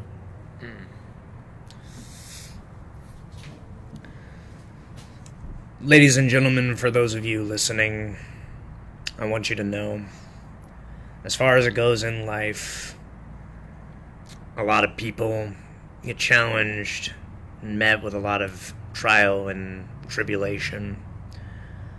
Life is going to throw a lot of interesting and fascinating phenomena at you, a lot of obstacles, a lot of opportunities. It's up to you to really navigate and steer in the direction of what fascinates you, what motivates you, what encourages you, what gives you a capacity, no matter what your circumstances, to continue moving on and moving forward. You ultimately are in a position in life that, regardless of the things happening, no matter where you are, gives you a unique opportunity to experience this world at such a time, at such a place, where it is so fucking maddeningly beyond anything that's transpired on this planet. Yeah. And it's such a wacky fucking world right now to exist in.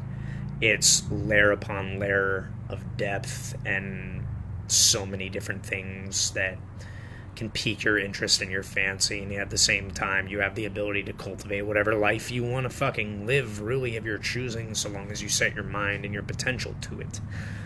And you might not believe and think that, but a lot of the world unilaterally around you is starting to feel the same fucking way. They're getting tired of being told what to do, what to think, what to feel in this world.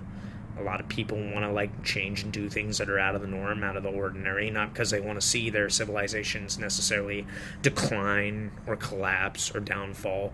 They're just trying to find new ways to make what seemed like a real world a reality again. A world where people interact, a real world where it gives people opportunities and wants them to like go and venture out and explore and make things happen. And at the same time, you know, people want to bring things into fruition, into machination in this world to make things more beneficial and positive and available to other people. We're at a weird time where the system around us shows that it's not in our best interest, and it's probably like needing fucking severe amounts of change.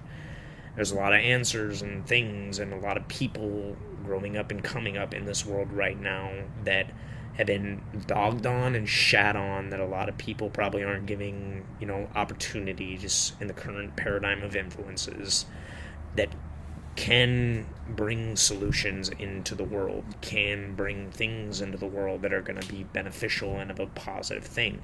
It's whether or not we're making those avenues available. And right now, I think we're at a time period. We're realizing a lot of the things going on in the world right now are moving us steadily in the direction of having to, like, weigh and measure and consider our roles and our options in life. We're definitely moving in a direction where things seem to be moving people towards trying to find, amidst all the division, trying to find common ground. Yeah. I think the youngest generation right now, one advantage they have is they have a shared diatribe of network between, you know, as much difference as some of us have. We all lived through the experience of being in this weird, phenomenal bubble of everything just being this big theatric, whatever the fuck it is that you guys called this planet before we got here. We're fucking aliens, bro. We're aliens. We're like not the same species. And we see this. Yeah. And we know, like, what this world is, and some of us know the history of, like, what's existed in this world. And I know there's this, like, paradoxical conundrum about all that. But people have answers and solutions and, like, ways to show and benefit, you know, the world at large. People want to make things in the world that seem uncircumstantial. They're trying to bring that to your eyes, to your attention, of what's actually, you know, beneficial, what's real, what's tangible, what's doable in a world that's under a veneer and guise of everything just being fake, you know, theatrical, or not tangibly grounded in reality. You know,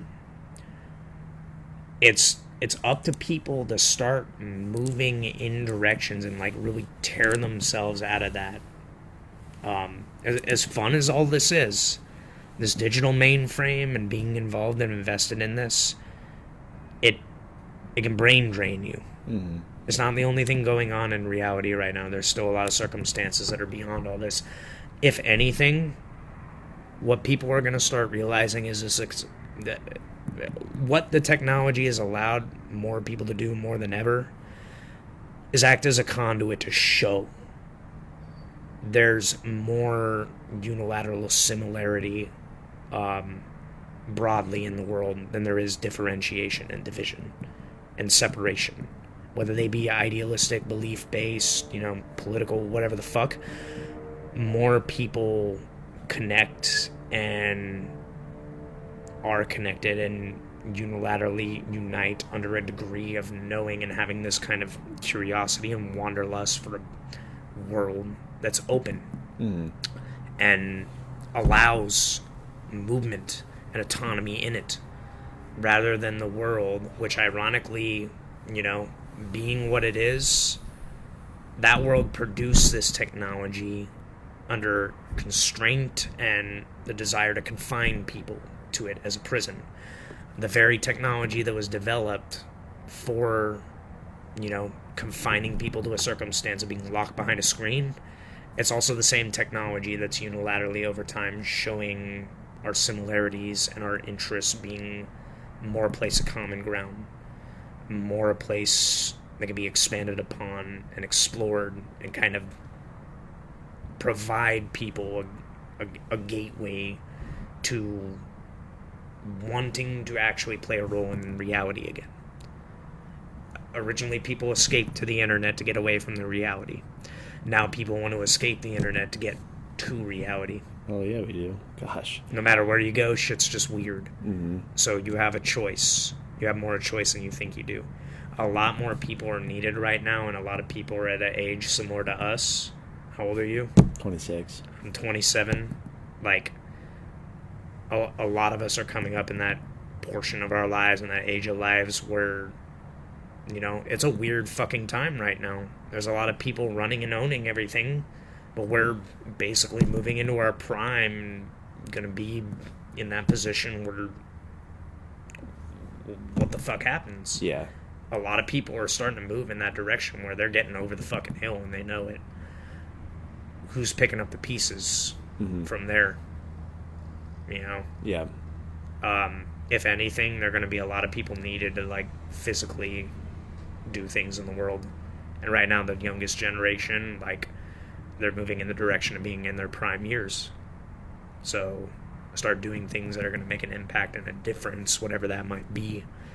Do positive things. Do things that unite people more than, you know, fucking play and prey off the same shit you've seen influence this world for so fucking long. You have an opportunity to be a fucking alien. Okay? Truly. Maybe just be E.T. this round. Mm-hmm. Maybe, like, don't let all the influences and whatnot, like, co-opt you into thinking that you have to, like, lead a kind of moral justification for more conflict and bad shit happening in the world. Maybe just do little everyday ordinary things or something extraordinary where trying to give people a path and an avenue to do something in life that gives opportunity to grow, to evolve, to move in a direction that gives people circumstantially a leg up in a direction and a movement in life where they can grow in a craft, grow in a trade, or help move that in a direction where it's applicable to other things. Through what I did with this, you know, I learned how to network. I learned how to, like, work with huge fucking groups of people. It's a big fucking production. Mm-hmm. I load and unload fucking trucks. I lift huge amounts of, like, weight and set these rings, like, set these rings up, tear them down. It's a long fucking day. Sometimes you're working with electrical equipment, different things. You can learn skills in whatever it is that you pursue. And later that's going to link up and be able to coincide with other things people are developing. At some point in time, no matter the direction that everything takes, no matter what you choose to do, it begins to cooperate and flow synergistically with what other people have going on. That's just the way things evolve and grow.